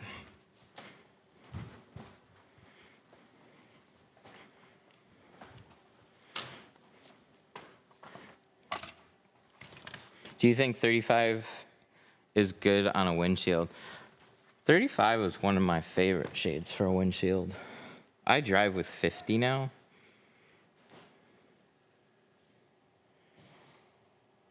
$50 doesn't make me worried to drive with. 35, it's just, if you're not supposed to have it on your windshield, 35 is one of those shades that stand out.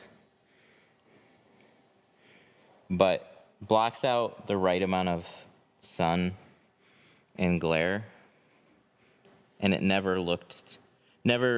felt too dark to drive with.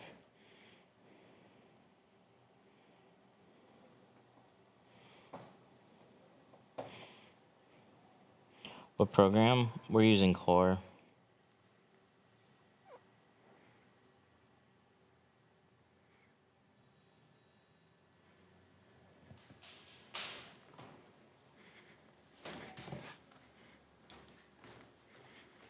Do you have to calibrate a plotter every so often? The little things that you have to fine tune are your cut pressure. So once you dial it in the first time, you shouldn't have to mess with it much. But mistakes happen. Sometimes the film folds back on itself, and it's just like, if the film bunches up, gets cut through all the way, that blade will dig into your cut strip, and that really starts to throw things off.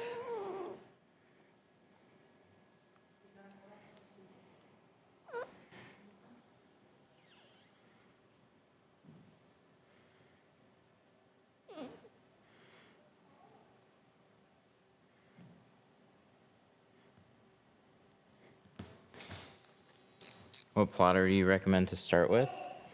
A plotter is just, what is your budget? How much money can you spend on a machine?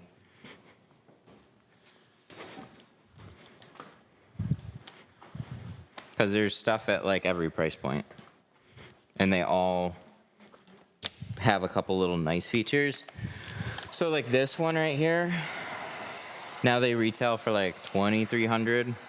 The Workhorse one is like $1,600 or $1,700. Those will cut tint. They're a little bit more fiddly, but the cuts are like identical. It's just having to fiddle with settings and stuff. So when they're dialed in, it's still a little bit of a manual setup. I don't like the roller positions, little things like that. Can you cut square or rectangle patterns for flat glass with that program? Yep.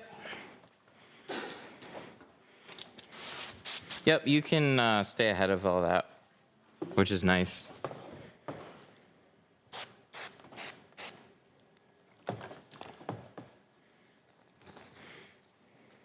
Who would want their Tacoma windshield tinted?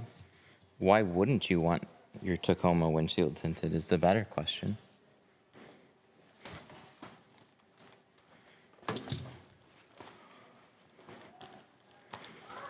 We're doing 50%. We're blocking a bunch of heat. It's gonna be nice and cozy up here.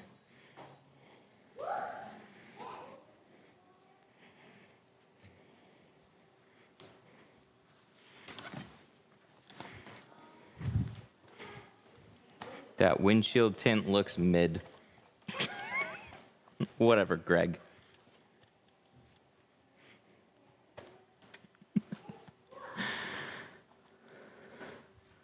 Not even that dark. No, it's not. It's 50. It's not supposed to be.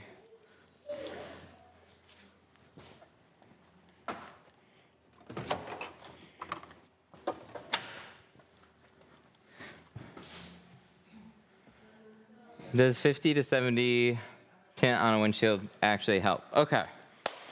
I have to let this windshield dry. So we're going to take a little adventure up front. And we're going to look at our heat box. Why is it on? Ooh. I might have forgotten to turn that off. Holy shit. Okay. Well, good. I'm glad I took a little adventure up here. So, this is a BTU meter. This tells you the amount of heat that is coming off of this film right now. So let's turn this on. This is 20%. So our meter, we're gonna move this a little closer till we get right at about, we're gonna move it, I'm gonna try and put it right around 500. The number doesn't matter as much. We just need a baseline. So if I put my hand in here and I block it, we're blocking all the heat, right? 500, lots of heat, no heat. So we're starting with 20% in a dyed film. So I can feel a lot of heat coming through here. We have C2 ceramic. So that's going right to this film. That is 140 on the BTU meter. So I can hardly feel any heat that's coming through here. This is Apex 20. This is the shade that we're doing right now. 63 on the BTU meter. So it went from all the way from 500 down to 60. So 70% is a really, really light shade. So let's go back to leaving this at 500. Let's put the 70% in front of here, and let's see, we're all the way down to 50 again. Here, let me make sure this is at 500 so no funny business happens. There we go, 500. Put this in front. Look at that. We're down to like 65. 550, 65. So yeah, it doesn't matter what shade that you go with in ceramic. You can block a ton of heat in any of the shades. But if you want to block like glare and increase your privacy, that's where you have to go with the darker shade.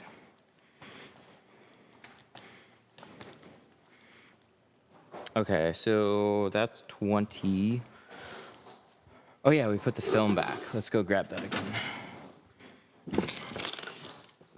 I went 60 on my golf. Oh my God. Nice.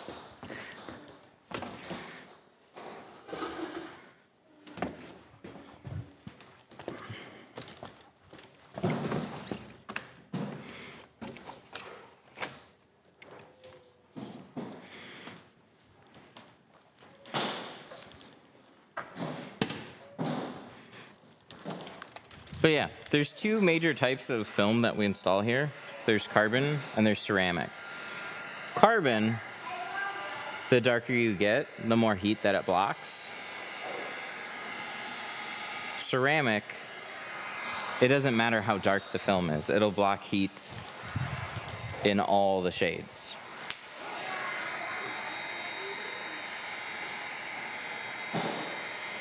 So 50 on the front doors and the windshield. He's not going for a privacy look.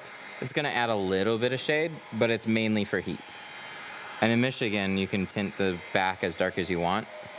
So he went for a 5% rear and 50 on the front and the windshield.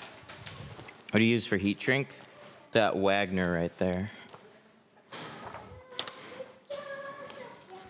Oh my God. Apex is a heavy film.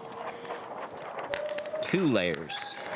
2 layers of ceramic in here, and I can feel every one of them. Feels more like 200 layers.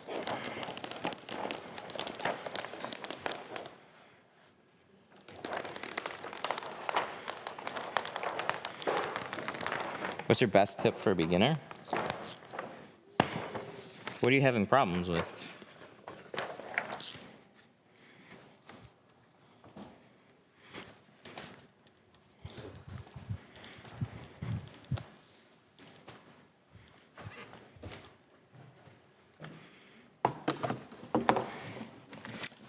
So if I wanted a darker tint in general, but also less expensive cost, I'd be better off with going carbon 5 than ceramic 5. Yeah, absolutely.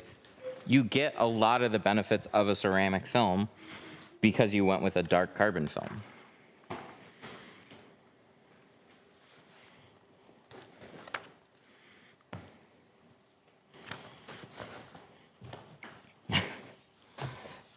A lot of tinters, they want to sell their most expensive products all the time. Hey, buddy. Here, watch out. I don't want you to bump your head there. They want to sell their most expensive products all the time, so they talk about ceramic like it's, I don't know, everything. Ceramic is really nice, and it's what I drive with on my cars. But we always ask people, are you looking for a budget-friendly option? Or are you just looking for like the best heat rejection?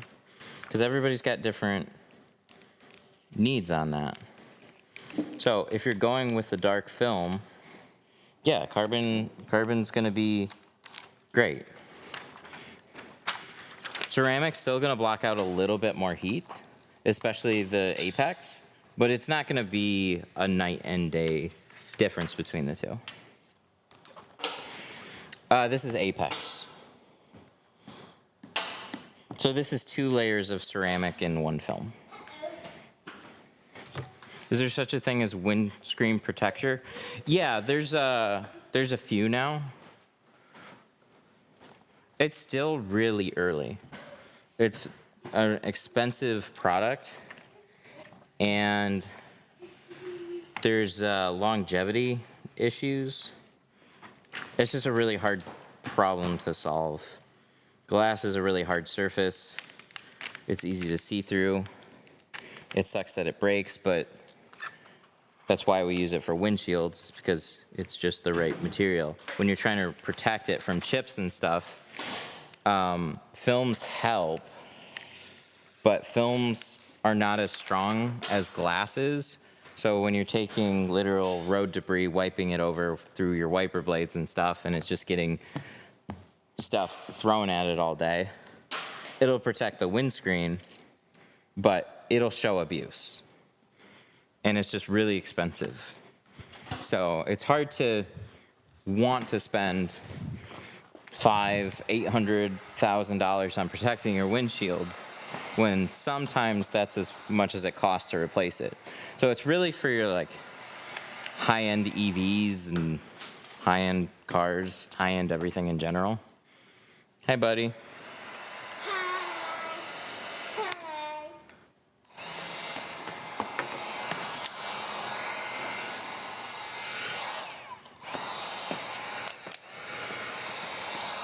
Watching you walk with your knife. Sweet. Oh, Counter-Strike games? Yeah. What carbon brands are good options, or the ones you would recommend? Also, is carbon easy to see through even with darker shades such as 5? Yeah, good quality brands. So I use GeoShield films.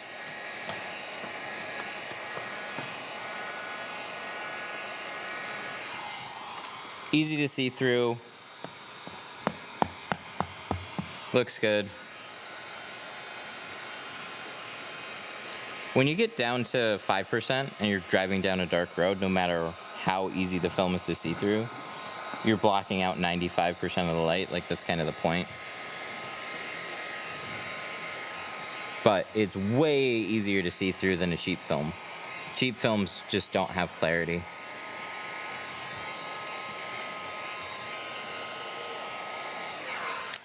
Hey, can you get down, please? Thank you. That little ball of chaos.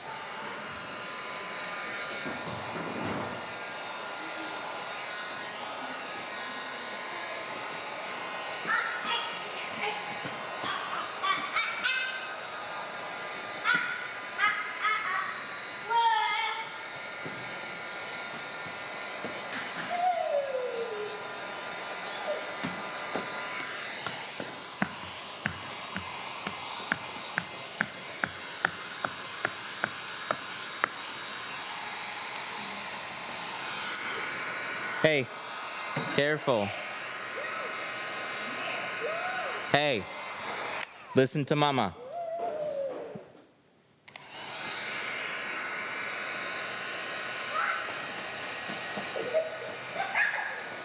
Oh, you're not gonna like that.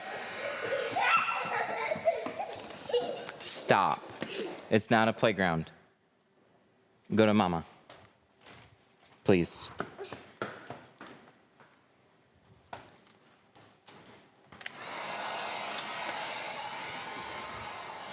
Oh, 4-year-olds. They're fun.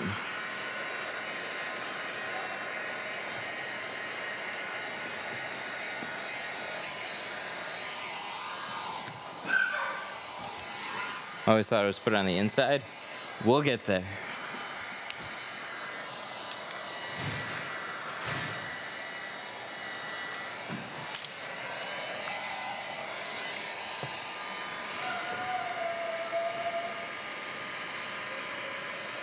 I have the same problem with my 3-year-old in my shop.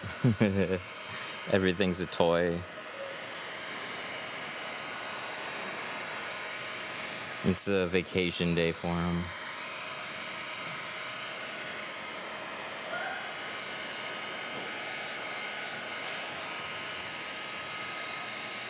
Oh, I'm trying not to push it down fast, so I might just naturally do that in some spots, but heat it up, let it cool down a little bit. It's not getting a lot of heat because this is a pretty flat windshield.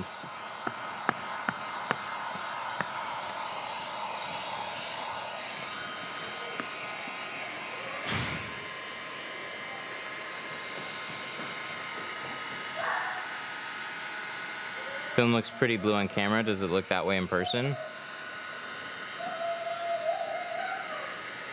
If I put it right against the board, it'll definitely look a little bit more blue.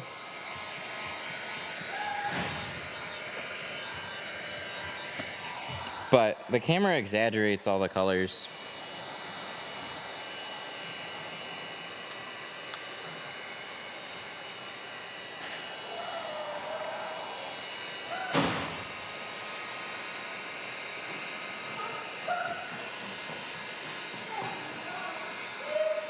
Do you recommend Tint X? No, not really.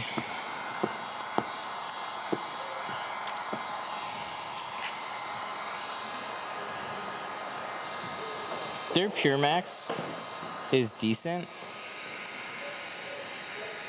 It's definitely like a good bang for your buck film. It's hard to compete on that price. I just don't take those kinds of risks anymore. I've had cheap lines of film.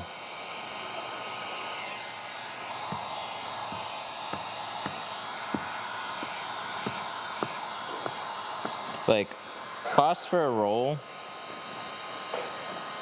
of that versus like a carbon is like, on a 36 by 100, it's going to be about $100 difference, which adds up to be about $16 per car versus $30 per car. That difference just, I don't care. Why are you doing it outside? We're inside. I don't know what you're talking about.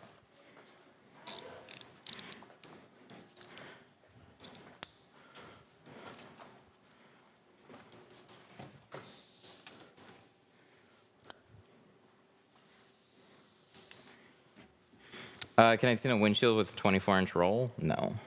No, not in most cases.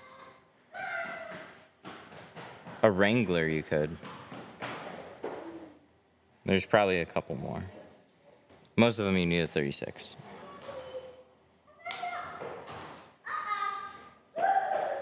Where are you putting the film? On the outside face of the windshield. So we had to cut and shape it to size. I know what he's asking. Well, I just get that question 100 times over when I'm working in a car. Every time I'm cutting something on the outside. Why is it on the outside?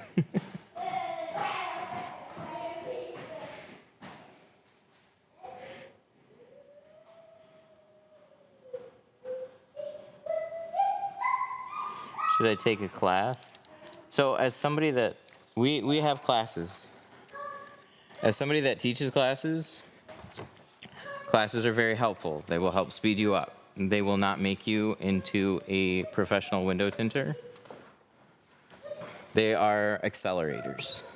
So if you have never touched film before, you'll be way better off, and you're typically shrinking by the end of the class, which is a big hurdle for people. You have a good foundation. If you've been tinting for a couple weeks, a couple months, you're going to be way better off taking a class.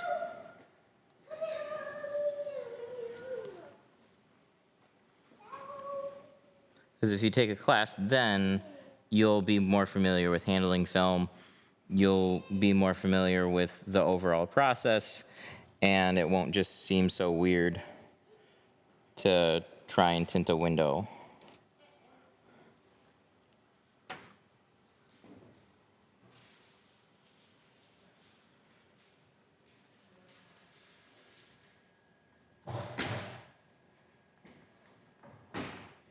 Hey, please don't do that.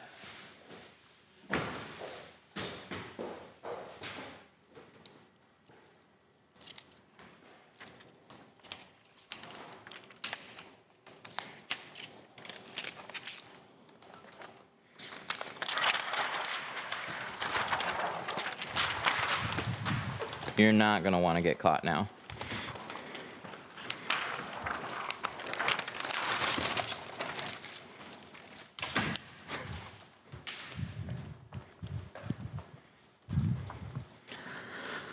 It's all fun and games. My 10-year-old boy not handing a blade to him, teach him. Where do you place the tape? So the tape is on the edge. I just pulled it off. Oh wait, no I didn't. I have to do that right now. So I got the dot border here. So I can still see that border. The inside edge of the tape is right on the very outside. I still want to be able to see the border. Not really like I'm looking at that while I'm cutting, but I want to know that if anywhere I cut on the tape, I'm not going to create a gap.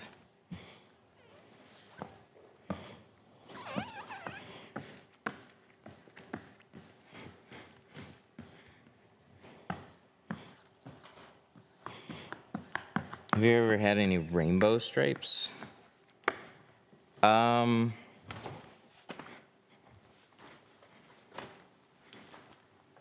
that I can think of.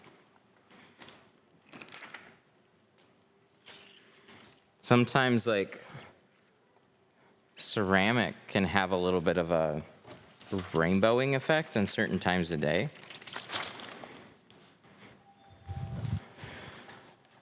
Trying to tint my car, why do I have to shrink?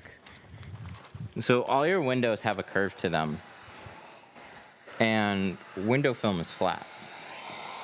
So when you're shrinking film, you're shaping it to fit the curve. If you don't do that, it's just not going to install flat on your windows. It's gonna look like shit. What do you think about northern tint? I haven't ever tried it.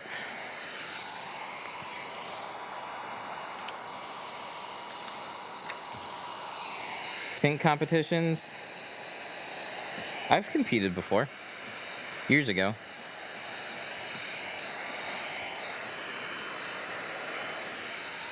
When we have time to take a trip somewhere though, I don't want to spend it tinting. It's kind of where we're at now. So this year we might be able to make it to some events. But I doubt I'll be competing. We would just go and hang out, network.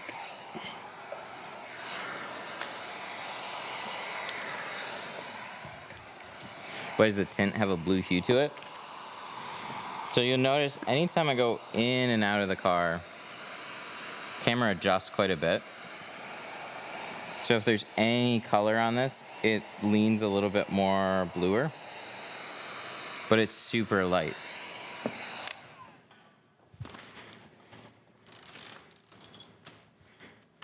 See that like darkness?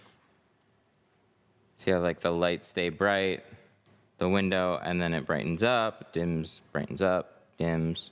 See that adjustment there? It makes every color, see how like extra saturated, look at the flecks in the green. It like changes tone. See that shift? So that's constantly happening when it's trying to white balance against that film. So it makes colors look way stronger than they actually are. I've seen some people in our group recently take pictures of like 70% and try and compare colors.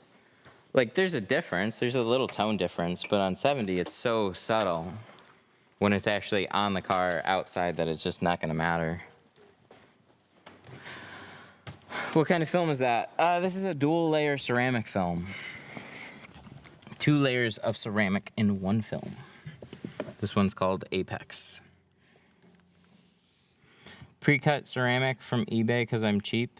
Is that a good idea? I don't think any cheap ceramic film is really great, as long as you're okay with probably a hazy product. All the cheap heat rejection films, like they legitimately block a bunch of heat, but they all sacrifice clarity. Working for a mobile, oh, there was a super chat there.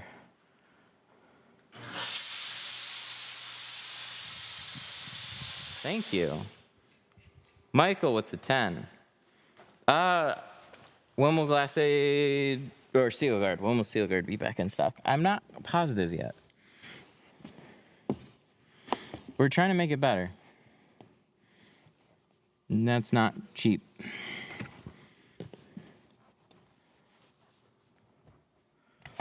I'm a fan of it. I like it. I just I get tired of it letting loose on panels that it just doesn't stick super well to. So I'm trying to get a better version of it. How much does the film cost for a whole car? Everything with the windshield, $650. I'm the wrong size here.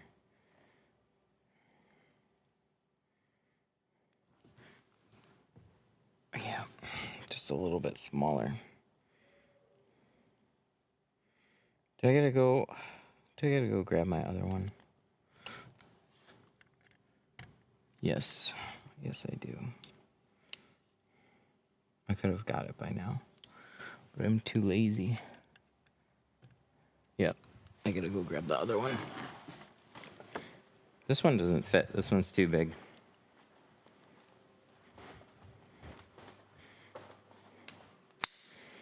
Is it a bad idea to shrink the film multiple times? It's not a bad idea. It's just kind of unnecessary. Shrink the entire windshield and then trim it, and then just tighten up the top and bottom a little bit. That's all you have to do. There we go. Now we got that removed. So let's clean this and install it. How much is the tinting class you're talking about? Look at the bio. All the questions are answered about it there. But if you have any extra, let me know.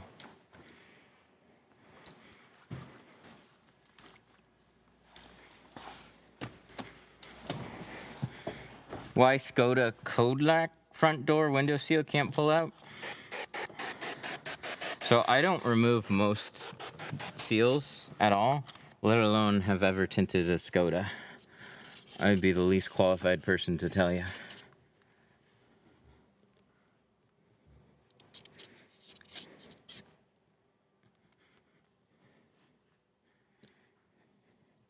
How do you prevent lint or hairs? Squeegee.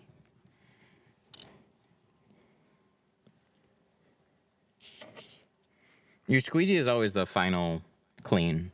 So razor blades and scrub pads, they loosen up dirt.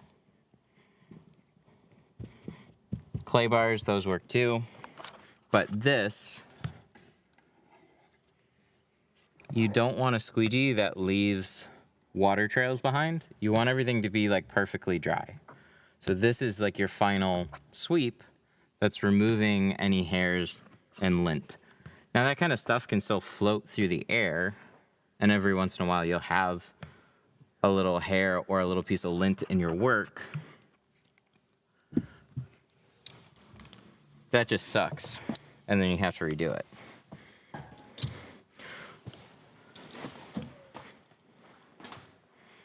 Ooh, one extra thing I want to do on this.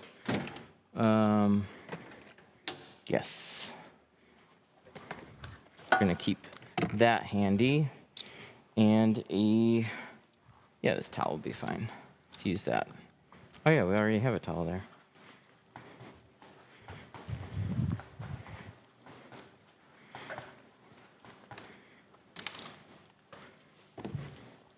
Is there such a thing as adding too much soap? Yes, but you gotta add a lot of soap. Your eyes will start to water from how much soap you're spraying in the air, and your tint will be sliding so much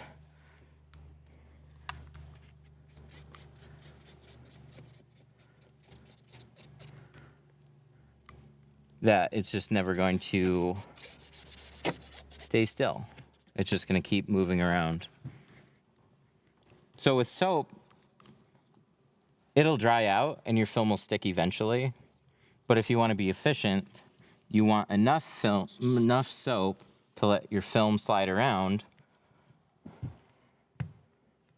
And then when you squeegee it, it should start tacking up. Are you using an actual razor blade or a plastic one? A real one? Would you believe I've actually scratched glass with plastic?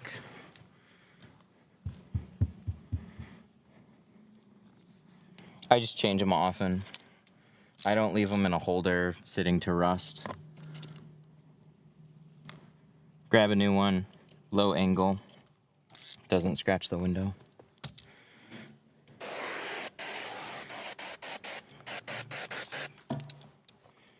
All right, we're gonna sweep this off, and then I'm going to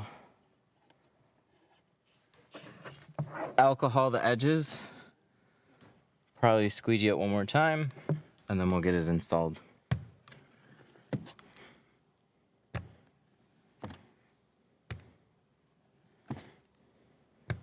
Can you tint over a scratched window? Yeah, absolutely, but you'll see scratches. Tint gives you a black background. Scratches are bright white. They just stand out a lot. Even if it's on the inside.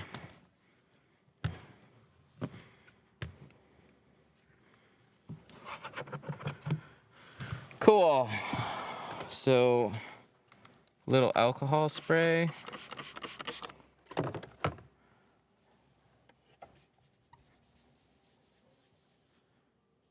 Yep, definitely over that.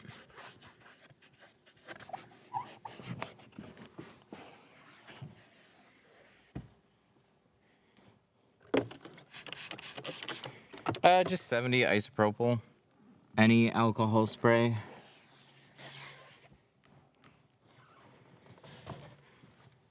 Apex sometimes had a curling issue on the sides, and we found if we remembered to alcohol the dots, we never had that issue. What do you recommend we use if you don't have a heat gun? I recommend you get in your car that you're going to tint and you drive to the store and you buy a heat gun.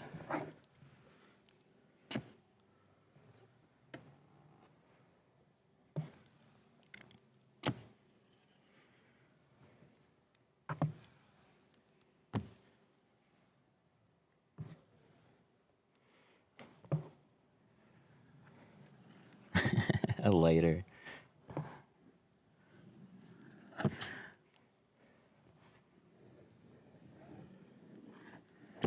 How do you not scratch the window when you're using a razor blade to clean it? A very low angle, it glides against the surface. It doesn't score into the window.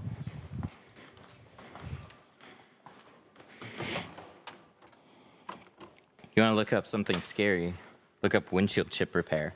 They'll take a razor blade at the end, put it vertical, and then go.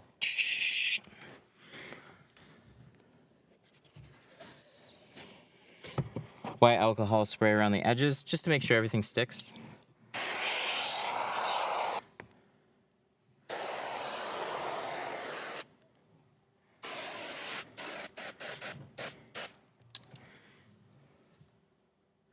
I saw a drip. I was not happy about that. I was just about to go and install this. I saw a drip running down from here. I do not like that. I don't want drips. So I'm gonna make sure that's wiped.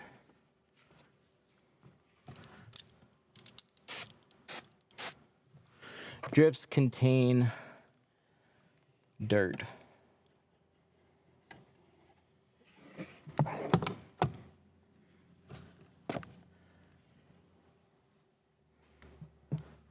Clean the outside of the glass? What do you mean? It's perfectly clear.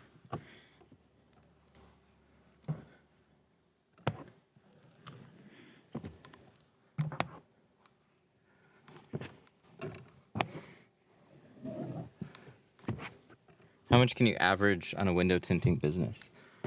Depends on what you charge, how many cars you can get done. Or if you're doing flat glass, how many square feet you can do. Lick it. All right, let's run to the other side.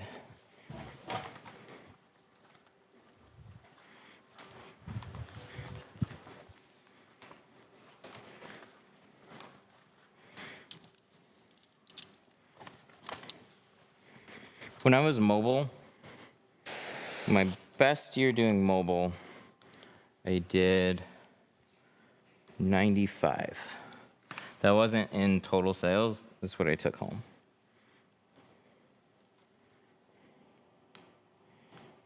If they kept me busier, I would have made more that year.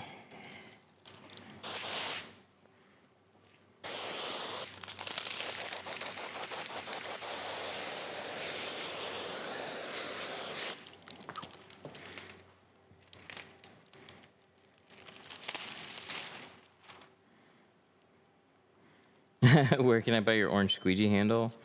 We have them in the shop, both TikTok shop and that place that I can't say. But 5% off tools right now if you use 313 Tint as a code. Doing mobile, how do you fight the wind? You don't. It's not something that you can win. There's guys that have a real brutal outlook on mobile. I don't think mobile is really smart to just run around to people's houses. It's hard to do, it's hard to grow, and it's hard to do more than 3 cars in a day.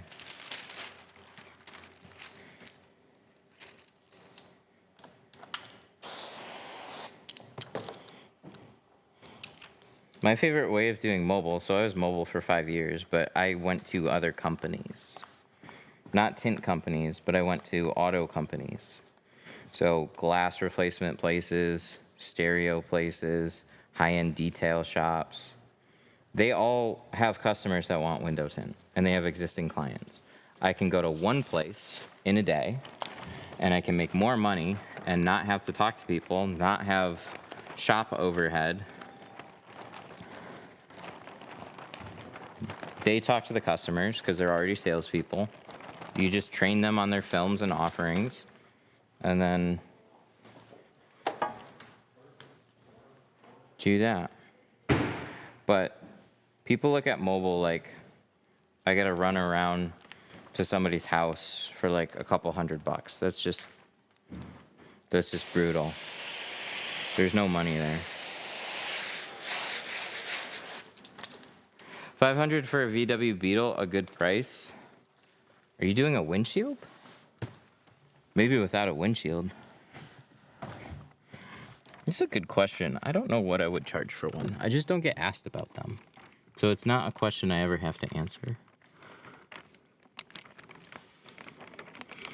With a windshield strip? I mean, if it's not too hard for you to do, that's okay. If it's difficult for you to do, I'd say you underbid that one.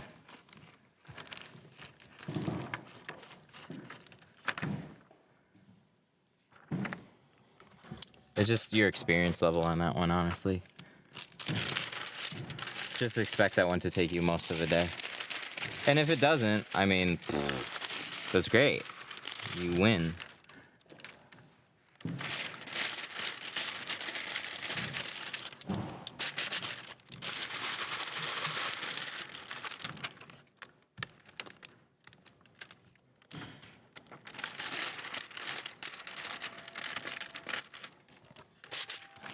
Yay, cut out.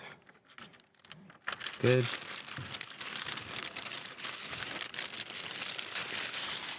I like it.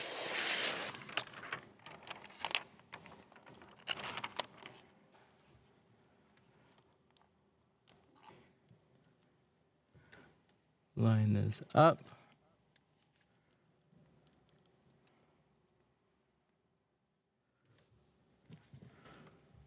Do we use a tint brush?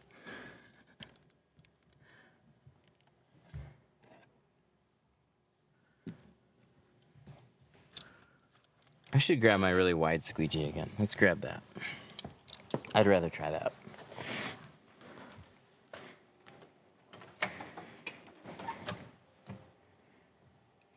Dang, we missed it again.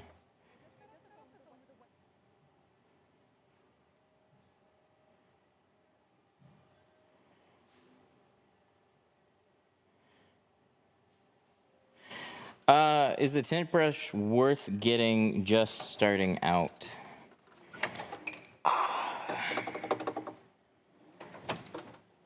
No. Yes, but no. Oh, where's my other one? Oh, what the heck? Did I leave it? Come on, it's a 8-inch orange crush squeegee. How hard is it for me to find? Oh, there it is. This one. How can I know if ceramic paper is good quality?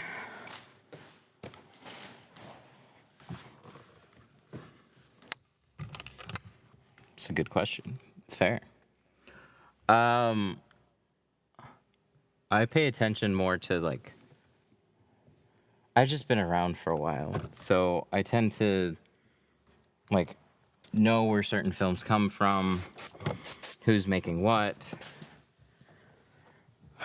But when you're new, it's like, yeah, just don't shop around for the cheapest stuff. It generally goes on price. Price and territory and programs and stuff. So if it's a brand that you've heard of, it should be great. If it's something that you haven't heard of that sounds like it's a deal, well, it's probably a little bit sketchy. But you can also ask in the Facebook groups. So we've got a really big Facebook group. Okay, I like this way better. I'm just gonna say this is way nicer.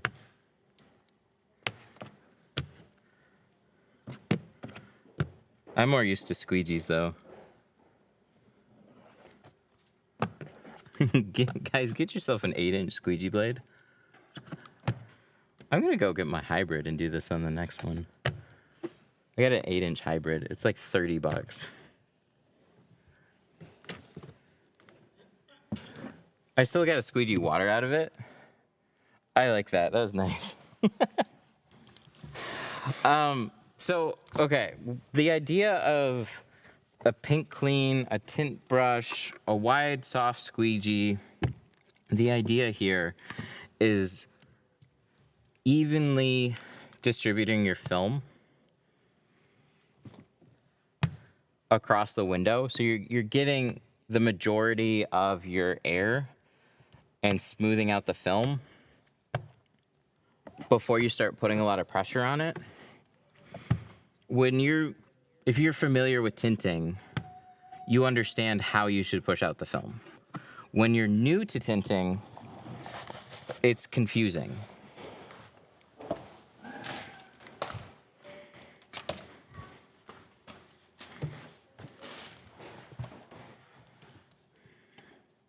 So I see people, they'll start carding here, like they'll start squeegeeing here, they'll jump over here, they'll jump up here, jump down there. You want to keep a pattern to everything. So I'm starting from the center and I'm working my way out and I'm trying to stretch this film over the glass, but I'm very conscious of, like, it's a pressure sensitive adhesive. So if I push like an edge out here and I jump over here and try and squeegee over that, I already squeegeed this spot. You're forcing air and water to drag through an area you just tried to squeegee down to the window. You're gonna ruin the film that way. So a brush or a light squeegee, it helps you understand how to fan out your film. It makes it a little bit easier to place, and then you can do a stronger squeegee. But when you're used to looking at film and squeegeeing, like a lot of those guys were just confused. They're like, well, why wouldn't you just squeegee out from the center? Why do you need a brush? That makes no sense. Like, well, if you see new people, they don't understand how to hold a tri-edge. That was one that surprised me a lot. So we have one tool that almost everybody that I hand to gets confused on this. This is one of my favorite tools. These I use for digging into the seals and squeegeeing down the edges. But I flex this against the window, and I'm putting a lot of pressure with my thumb to literally bend it against the glass. Well, there's this flat edge here, and there's these sharper edges here. You use the sharp edges, you don't use the flat edge. And I constantly have to remind people of that.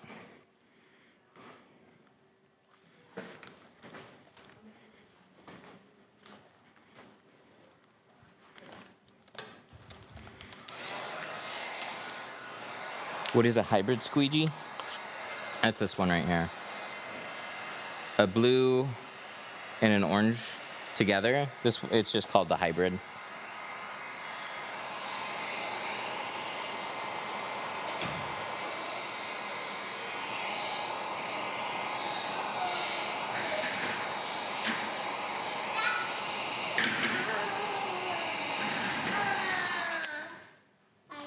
Can you go out there? Okay, go that way. That way. Thank you.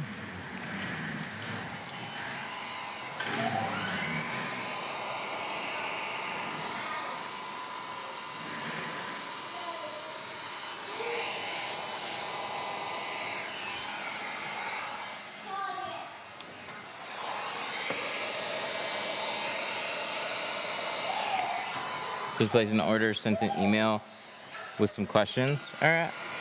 Thank you. We will get back to you.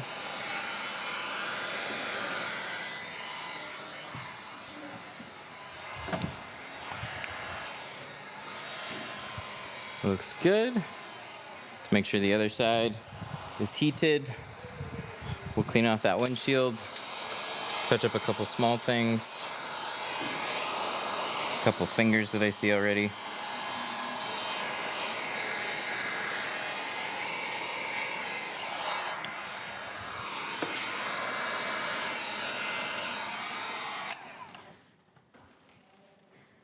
Looks good.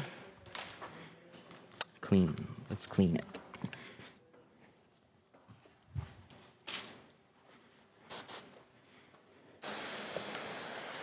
What works better, nano ceramic or Apex?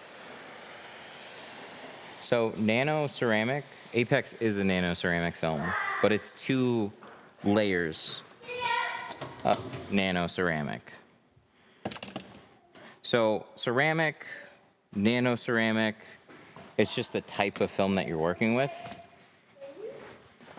Apex is a special 2-layer version of it. There's lots of high quality single layer versions. Like there's a few different versions, but ceramic or nano ceramic, you're saying the same thing. Film types are going to be carbon, ceramic, dyed, metallized.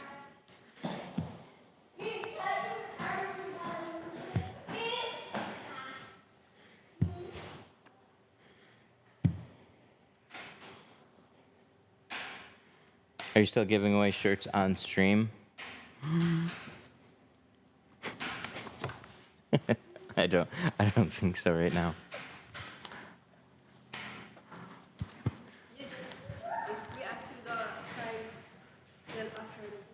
Okay. If you tell us the size right away when you order, then yes. We had quite a few emails come in, I think, after the stream. And it made it really confusing. So we already had orders shipped, and then we didn't have shirt sizes. Anything where you have to collect additional information becomes really hard.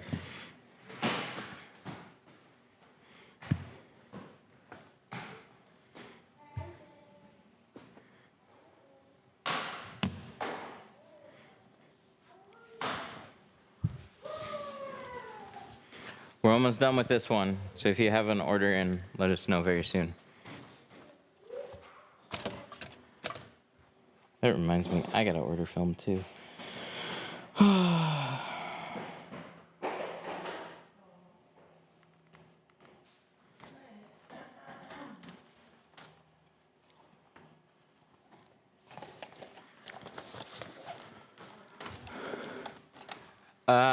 Alex Roa. Oh, I think she sees it. It doesn't hurt to ask, I'll say that.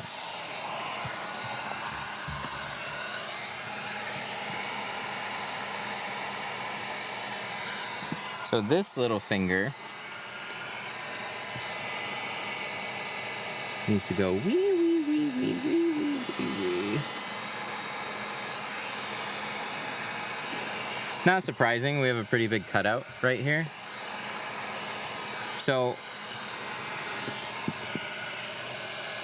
if I have easy access to get heat pointed at a finger, so in the top area, if I can heat up and press it out, I'll do that on the inside. But if I don't have that kind of space, because a finger can often pop up at the bottom or in the lower corner, and if I put too much heat there, I'm gonna fry some interior paneling, and I don't wanna do that. So on the inside, especially if the finger pops up on the edge, I'm using this more like a hairdryer. So I have it this far back, so I could keep my hand here, and I'm not gonna burn it. I'm just getting this area nice and toasty. Trying to dry out the water as quick as I can, so I can get that to lay flat.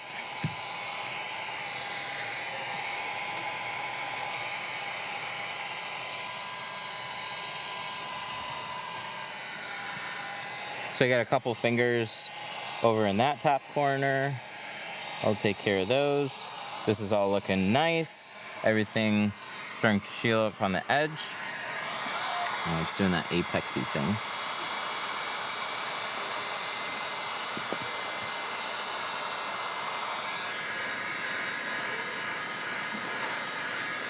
Then I use some alcohol spray.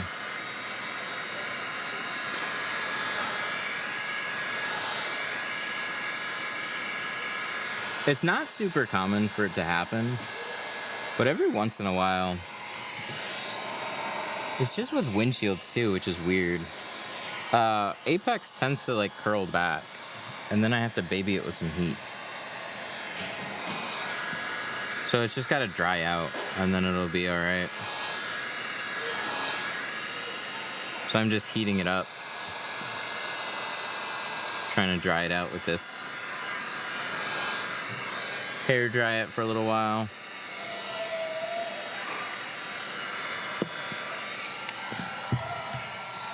I need a different squeegee, something that reaches a little farther.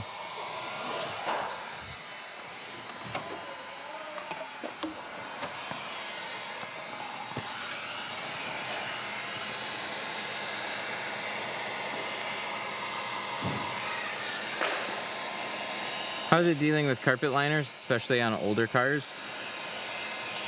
I don't think it's a problem, as long as it doesn't press up against the window.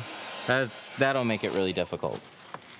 If it's right up against the glass, then the hairs are an issue. But a carpet deck lid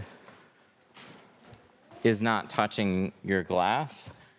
When you're installing your film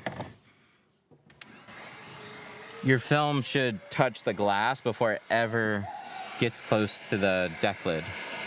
So it doesn't matter that it's just there right below it. It's just the floor is lava. You don't touch it.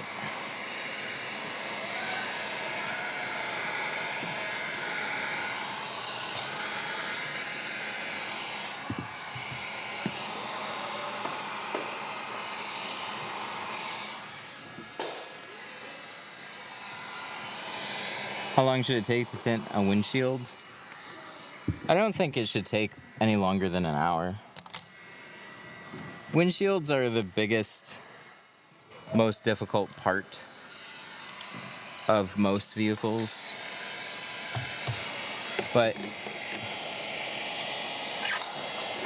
I will plan for like 2.5 hours on a car, and then add an additional like half hour for a windshield. But I'll tell customers like 3 hours for a full car, up to 4 hours with a windshield.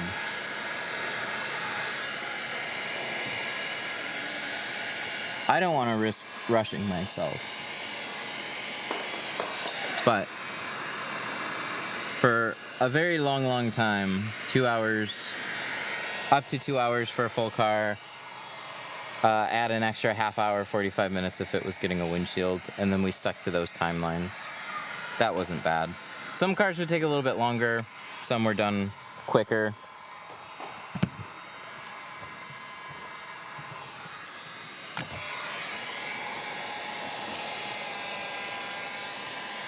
But when a shop is trying to schedule something, like an accessory shop is trying to schedule something, they don't know how long it's going to take me to do anything. They're just like, you give them some rough guidelines and then we'll stick pretty close to those.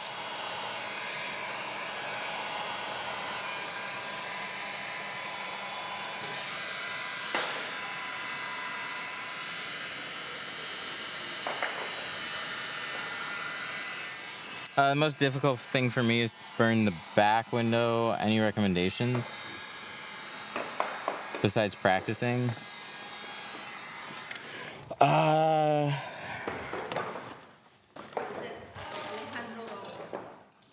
You found him? You found him? Did it ship yet?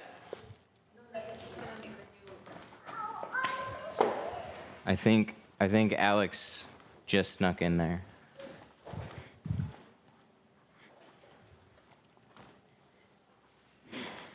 Shrinking is such a hard thing to give advice on. Because if you're burning it, I mean, it's easy to say, oh, it's too much heat. Some films just shrink a little easier than others, but it tends to be you're bunching the film up. So in a lot of my videos, I try and show as much as I can, like, you don't want to ever put too much heat in one area. You always keep your heat gun moving. But you need to kind of stretch it out, the corners. That's where a lot of people run into issues.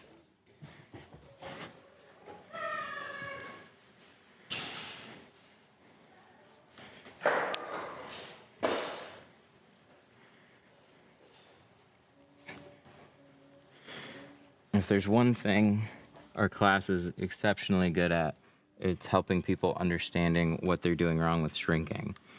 It's like we're 10 out of 10 for that, because it's such a nuanced thing.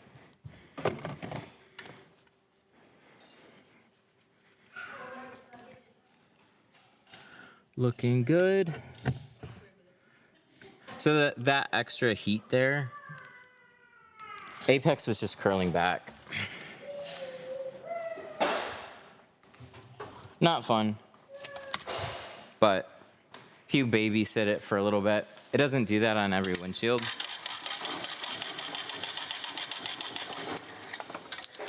And I don't like that that's still a thing, but it doesn't take long to make sure that it's okay.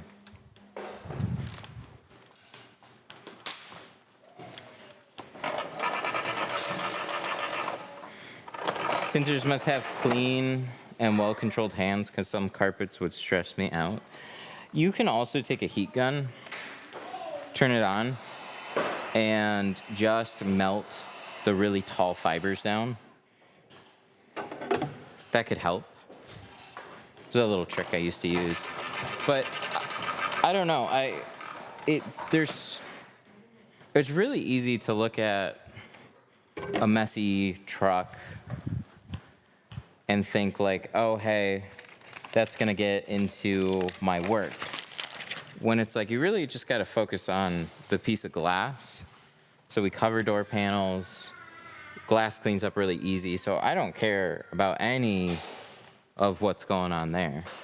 And then for a back window, yeah, you can have pets that leave hair behind. But when you carry your pattern in, you're holding it above the deck lid. And if you touch the headliner or the pillars or the deck anyways, it doesn't matter if there's lots of hair or not, you're gonna have an issue with it. So I look at it like, well, I'm not touching that stuff anyways. So I just don't even hardly think about it when I'm tinting it.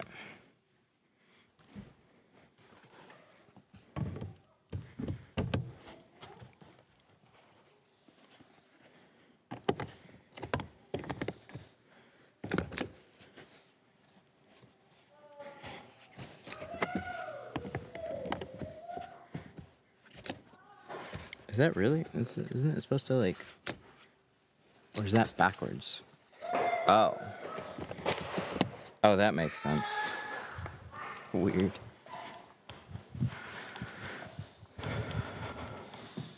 That makes more sense.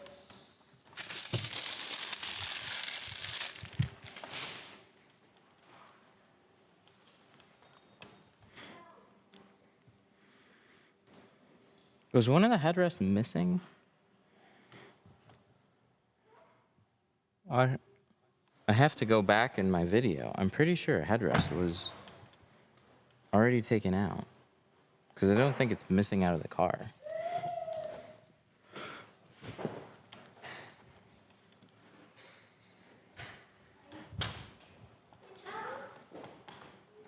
Ever thought about going back to tint battling? What do you mean?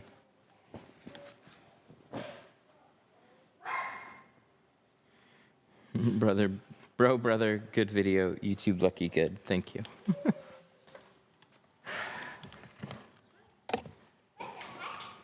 What the heck? What the heck? All right, what time is it? 2? Oh, not bad. Put some tape on the switches. Let this customer know, and we'll be good for today.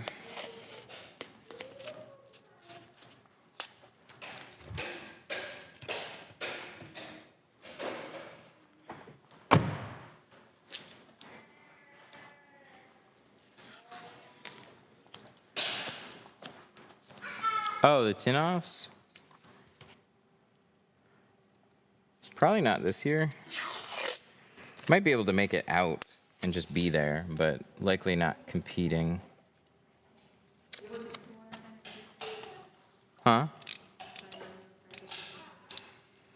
Sign a certificate.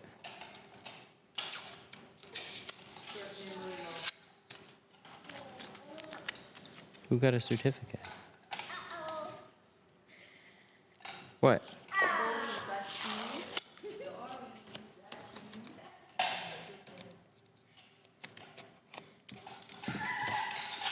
I guess I missed something. His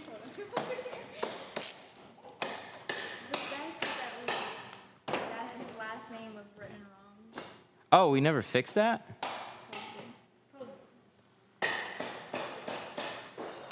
Oh.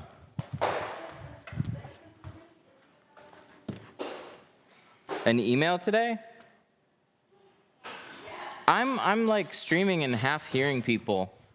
I got chat buzzing in my head, so.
Could you do pre-cuts for an outer? What's an outer?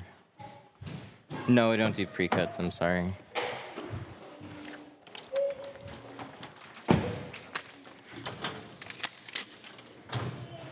Oh, like an actual just order. Order.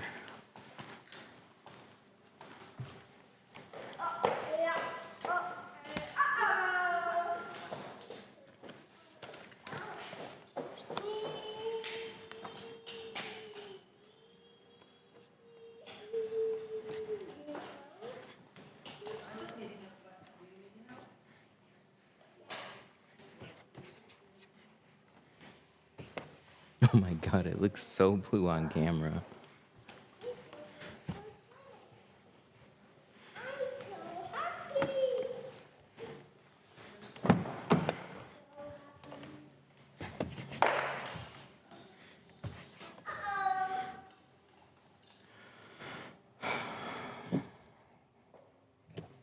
Nice.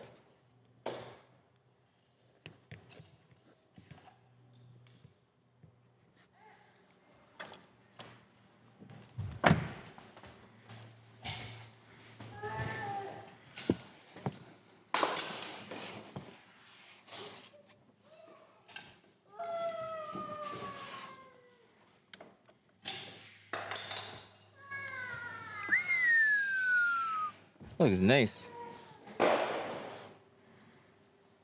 Do you install Matico Clearplex? No. No, we made a really fun video, and it was cool to learn about the product. And then I left it on my car for a month, and I ripped it off because I didn't like the clarity. I had quite a few people ask about it, though.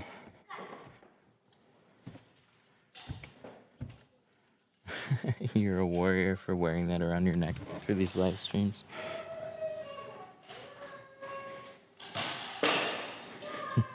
I think some people forget I do that.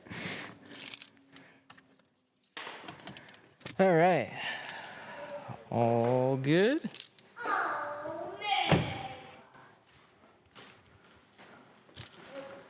I like it.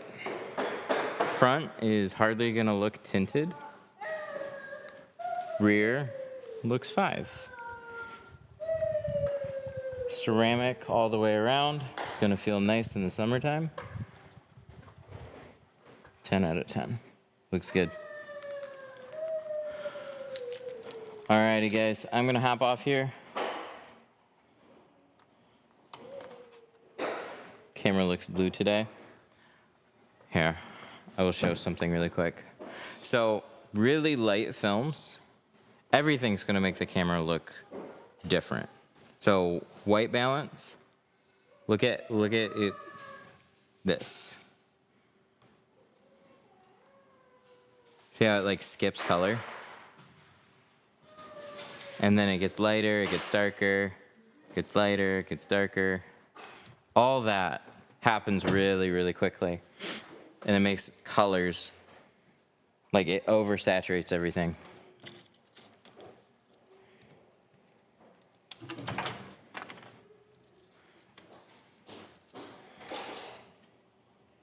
Alrighty dudes, I'm gonna take off. Thank you for hanging out. Bye.